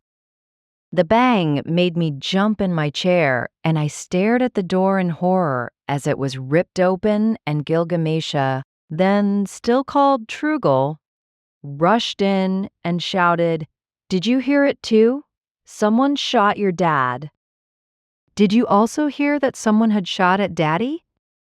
"You are crazy. You cannot run around outside," I shouted at her, whereupon she calmly told me that her daddy, Yakko Bus, and Wendell were already on their way to look for the shooter. It was very difficult to stop her from joining the search party, but they searched unsuccessfully through the confusing terrain, which was full of welcome hiding places. Other witnesses, Wendell C. Stevens, Yakko Bus Bertschinger, and Gilgamesha Meier. Thank you. I was really unaware of their description. Then I have another article here that Horst Sennholz sent me, which he asked me to show you. Here, you can read it yourself. It is actually not very long, and it tells you what Horst Sennholz thinks about what Americans, and Earthlings in particular, should or should not do with regard to contacts with travelers from the depths of space. Thank you. I am sore about what the man writes, because I really do not know what Earth humans think according to what you said and what the man also wrote about. Let me read now. SETI contact illusion. There is this SETI organization that has sent a data plate into space with the help of a satellite, in the belief and hope that extraterrestrial forms will read and research this data in order to eventually make contact with us. How simple-minded is that? The information stored on this disk is also simple-minded. It could not be more naive. Absolutely ridiculous. As if the aliens have not known for thousands of years what is really going on here and who we are. These SETI people actually believe that Earth humans can make contact with extraterrestrials, and that the extraterrestrials are just waiting for it. Have these scientists, soaked in naivety and ignorance, not yet realized that the extraterrestrials, as mentioned above, have been around here for thousands of years? And here's my message to SETI. Earth humans will never be able to make contact with extraterrestrials because the extraterrestrials, with the exception of a single species, have no interest in doing so.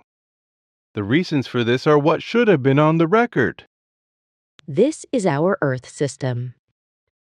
Murder, manslaughter, rape, child abuse, pedophilia, sexual violence, war, nuclear weapons, violence, torture, politics, terrorism, corruption, lobbying, prostitution, human trafficking, slavery, money, greed, might, power, Fort Knox, Goldman Sachs, Wall Street, deception, lies and deceit, contempt for humanity, ruthlessness, exploitation, drug use, selfishness, narcissism, religions, sex, racism, low intelligence, simple mindedness, idiocy, underdevelopment, disinformation, misleading, etc., etc. This is the welcome gift that Earth humans have to offer. No more and no less. It is very inviting, is it not? And these SETI people actually believe that these are not criteria that need to be taken into account and written on the blackboard. You would have to be out of your depth to get involved in such madness. If the extraterrestrials were to make contact under these circumstances, it would be tantamount to an accolade from the madmen. The madmen would feel vindicated and carry on as before. Let us now turn to U.S. UFO policy. Those responsible, consisting of the Pentagon, CIA, and others, actually claim that extraterrestrials pose a threat to national security. Hello? Am I sleeping in a tree? David Grush made this claim repeatedly at a congressional hearing. Why would he say that? He says it so he can continue to justify the cover-up tactics of these cover-ups. On closer inspection, the following question arises. Why have the extraterrestrials not attacked the USA or other states in the last thousands of years, when they are far superior to the earthly level of development in terms of technology and consciousness by tens of thousands of years? It is somehow strange, is it not? And here is my message to the SETI. Stop your search, tear down your super expensive radio telescopes. They are of no use to you. The Americans have UFO technologies that they have recovered and stolen from crashed ships. That has always been the case. They also did that with Werner von Braun. They themselves were, and still are, not in a position to develop such technologies. If the Americans have had interstellar UFO technology for some time, the question arises as to why it is not publicized and not used publicly. The answers to this are complex. 1. The cover-up tacticians have now maneuvered themselves into a dead end. Nobody ever believed them, and they know it. The actual existence of extraterrestrial beings has been confirmed elsewhere for years. The Internet has reduced the world of information to a single point. The USA has long since ceased to be the only self-proclaimed UFO-relevant institution. Gradually, Pentagon files and videos are now being released, tentatively, and censored. But they are only releasing what the people already know. This is less than the tip of the iceberg. Separately, it is known that the Americans have recovered at least 10 to 15 crashed ships and are maintaining 20-230 dead aliens from about 5 civilizations in cold storage. Fully biological and H-bride. 2. In advance of all other reasons, those responsible know that the following will happen when the full truth is made public. The economic and financial system would completely disintegrate. Religions and sects would disappear from the scene. The oil industry would be completely overturned. Why? Because the technology we already know does not require any fossil fuels. Politicians would all be chased out of office. The economic, power political, religious, and financial structures would collapse completely. This clearly shows that the people who are currently subjugating this planet have no interest in revealing or publicizing the truth. They would be the losers. And they know that.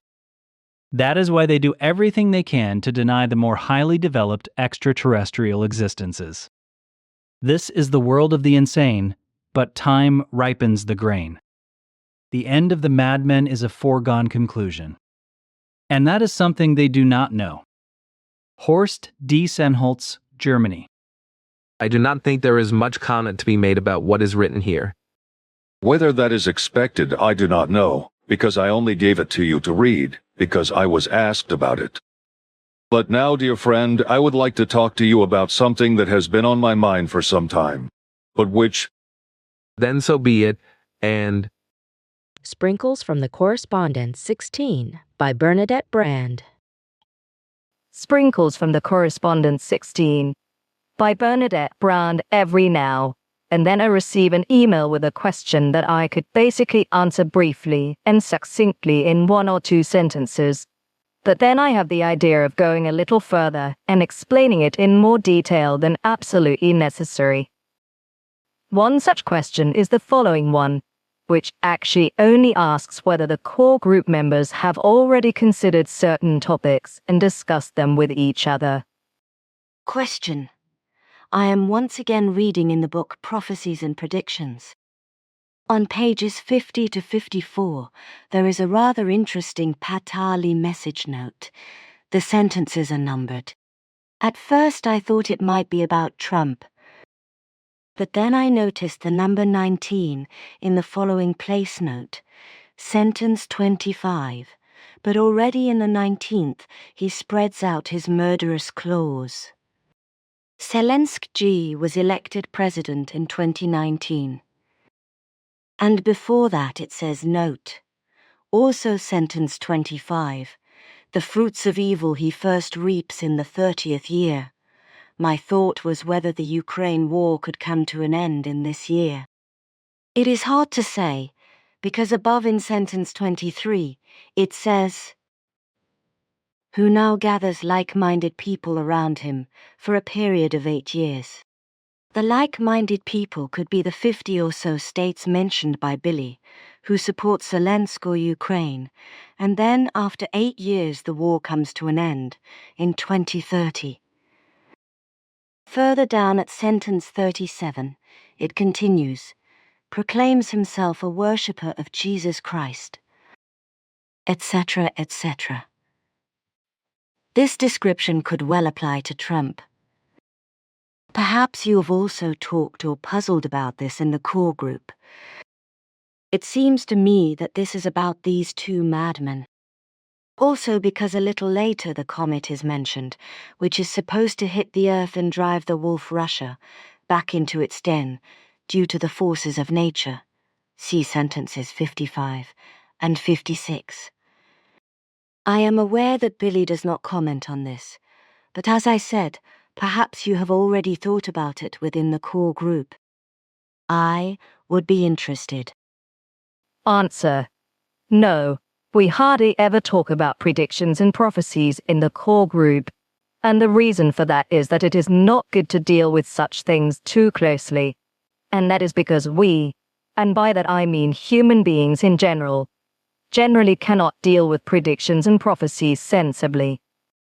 When it comes to prophecies, which after all only indicate a possibility that is also changeable, human beings are not prepared to think sensibly and responsibly about how the current circumstances could be most skillfully and efficiently addressed and changed in order to invalidate the given prophecies and, as it were, put them off course. On the contrary, they cling believingly and fearfully to the wording of the prophecies and reflexively cease all own thinking, if they are capable of it at all, and behave like noticed rabbits in front of the mouth of a ravenous snake. They do not deal with the facts and the preconditions, but prefer to play dead man. They prefer to play dead man walking, by simply waiting anxiously and fearfully for what prophecy says will befall their heads, while they cling to their faith and try to bargain with the good Lord, in the perverse hope that they will be spared if only they show faithful and humble enough good behavior that pleases God. The probability calculations are, so to speak, speculations with hand and foot, as they are made on the basis of current situations and their possible development tendencies, unless there is a change in the thinking and behavior of the relevant protagonists or unforeseeable influences such as accidents, attacks, natural disasters, etc. occur, which could fundamentally change the assumptions of the probability calculations. These should therefore also be seen for what they are, namely as possible consequences or effects of current forms of behavior, situations or beliefs that may or may not be correct. In the case of predictions whose occurrence and fulfillment cannot be changed, human beings either react by negating or ignoring what has been predicted, and simply burying their heads in the sand, or they sink into a state of paralysis or panic. Many try to flee and look for a supposedly safe place where they can escape the impending disaster because they are afraid of the consequences of what has been predicted and try to avoid what they have contributed to through their indifference and misbehavior.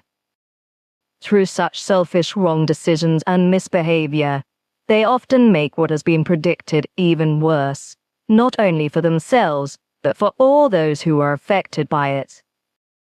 In addition, they also prevent themselves from acting sensibly and constructively in the event that the predictions materialize, thereby bringing about good and mitigating effects. With regard to the predictions that Billy made in the book Prophetion, Wahrscheinlichkeitsberechnungen, Voraussichten prophecies, probability calculations, predictions, it should be clearly noted that he only mentions the predicted events, which he was able to witness or experience himself in the company of Svoth, Asket, Simyose, Entar as well as Quetzal, in veiled form and not in their full extent and consequences, in order to prevent a general panic and a mental and psychological overload of the readers. In principle, it can be assumed that human beings resonate with general social, political and economic movements and developments because they are part of the whole and therefore naturally grow into future events, in which there is also a chance that they will not only survive the events, but can also achieve something positive for themselves and others if they behave sensibly, and with foresight, without sinking into unnecessary fear. Fear is always a bad counselor and causes wrong decisions to be made that only make things worse, instead of trusting one's own inner strength and relying on the fact that the best can be made of every situation if one makes an effort and fights for it. Sprinkles from the Correspondence 17 by Bernadette Brand. From time to time, I receive emails almost simultaneously with questions that basically revolve around the same topic.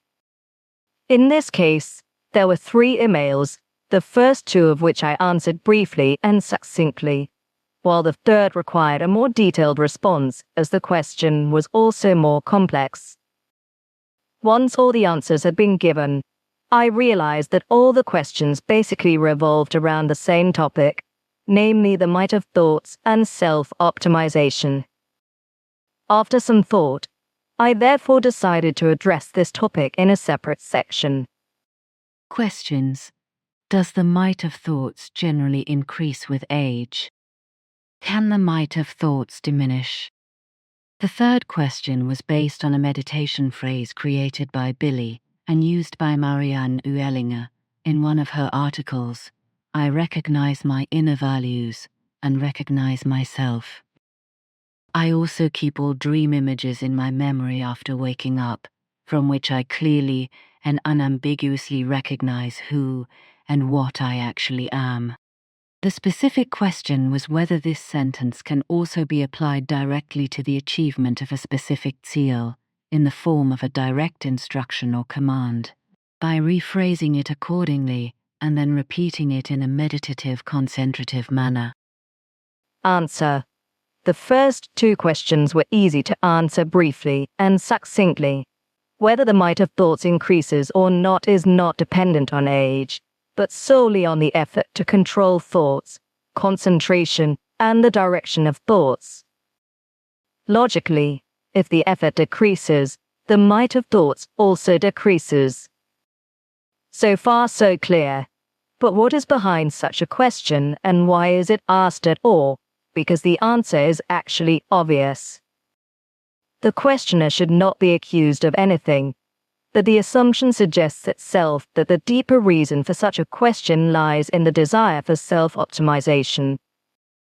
The same desire, presented much more obviously, also underlies the third question, and since meditation also plays a role here, I think it is important to go into this in more detail, as this topic will probably not only concern the 2 questioners. In principle, less is more in this relationship with such concentration sentences that formulate a concrete goal, such as the desire for a particular, firmly defined life goal, a certain ability or a life partner, etc., must be handled very carefully, because the person meditating with such formulations constricts himself with them, and in this wise exerts considerable pressure or a compulsion on his subconscious and unconscious. This is because the difference between the way the unconscious and subconscious mind works, and the more or less clear, supposedly logical and goal-oriented thoughts is significant. What human beings regard as logical and desirable in their thinking is often not really logical and desirable, which is why we should try to rule over our own unconscious forms of consciousness as little as possible, and simply let them do their work uninfluenced. By the time the human being or the meditator has reached the point where they can set a clear goal, their subconscious and unconscious have long been aware of this and are independently searching for the correct path to the desired goal, even if this is sometimes not dead straight and can also lead to dead ends, from which much can be learned. It is possible that the goal to be achieved may look completely different from what is imagined or set out in the mind, because much of what human beings imagine is shaped by influences from the environment and society and does not necessarily correspond to what is really there inside and which individual needs are present and how these can be fulfilled. It is precisely in this relationship that the obvious experience shows that thoughts and the corresponding objectives can lead in a different and wrong direction than the one that is really meaningful, correct, and appropriate to individual needs.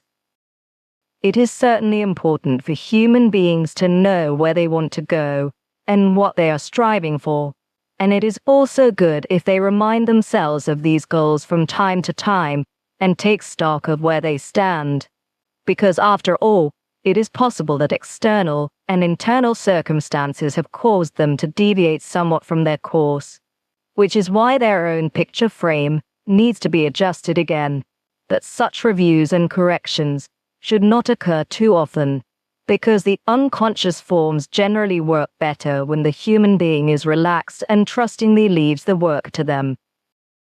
More important than stubbornly focusing on a desired goal and keeping it permanently in focus is to always be attentive and pay close attention so that the quiet signals from within, your own unconscious forms, which manifest themselves as impulses, flashes of consciousness, ideas, impulses, and hunches in your thoughts, are not missed, overlooked, ignored, or misinterpreted.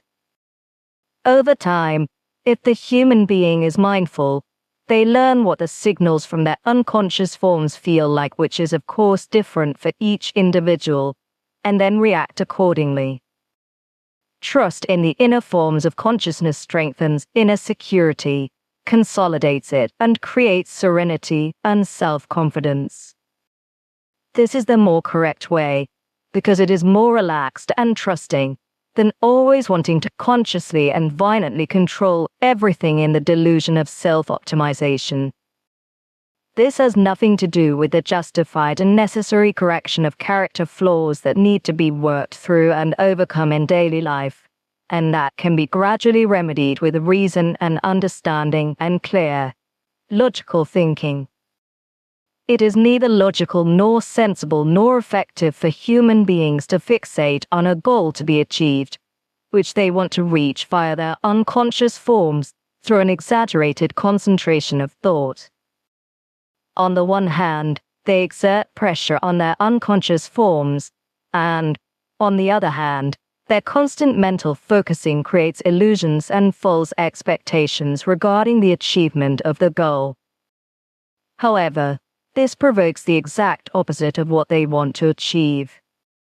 The problem lies in the fact that by constantly repeating goal-oriented, concretely formulated meditation sentences, the human being exerts pressure on his unconscious forms and thus withdraws his trust from them, which is why they can no longer work freely, but are forced by the concentrative specification to have to fulfill the wishes according to certain imposed specifications.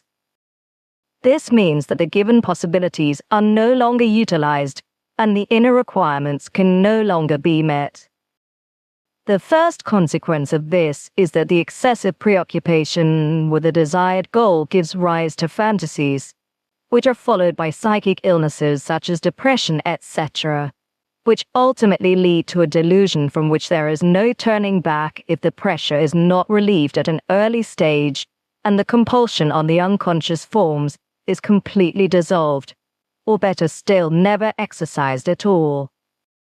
As Billy clearly describes and explains in Creation Energy, teaching on the topics of hypnosis and telepathy, a simple one-time mental concentration on the main goal is completely sufficient to set the inner machinery of the subconscious and unconscious in motion to achieve the goal.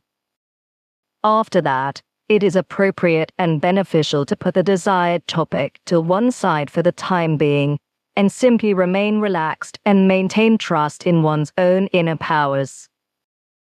In principle, more than simple mediation is not necessary, as this, if practiced regularly, creates inner calm and deep relaxation as well as the necessary security to meet the demands of daily life and to be able to cope with all of life's challenges.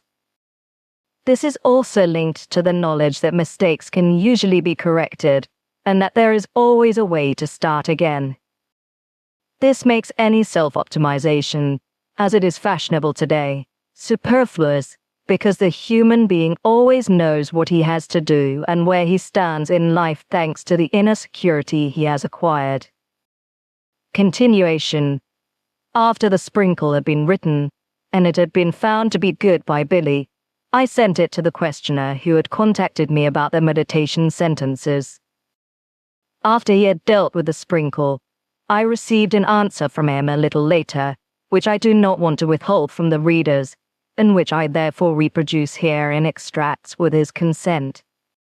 In addition to consciously letting go of stressful thought patterns and the resulting inner peace and relaxation, I have clearly recognized for myself that every human being follows the life path of his or her own evolution exclusively according to his or her individual pace of learning and development. This development follows the causality principle of cause and effect, and is absolutely logical, consistent, and seamless in itself, as it can neither be cut short nor skipped. The delusion of self-optimization, that is to say the attempt to consciously, permanently and forcibly control inner processes, inevitably creates unnatural pressure and coercion on the subconscious and unconscious forms. This does not promote progress, but has the opposite effect, as the creational natural effectiveness of the inner learning and development mechanisms is distorted or blocked. Setting goals and secondary objectives that are based on coercion, imagination, overestimating oneself, or externally adopted values inevitably lead past one's own inner truth. The reason for this is, among other things, that consciously or unconsciously, due to a self-deceptive and misleading desire to be better, attempts are made to skip or bypass indispensable evolutionary learning steps, which is absolutely impossible.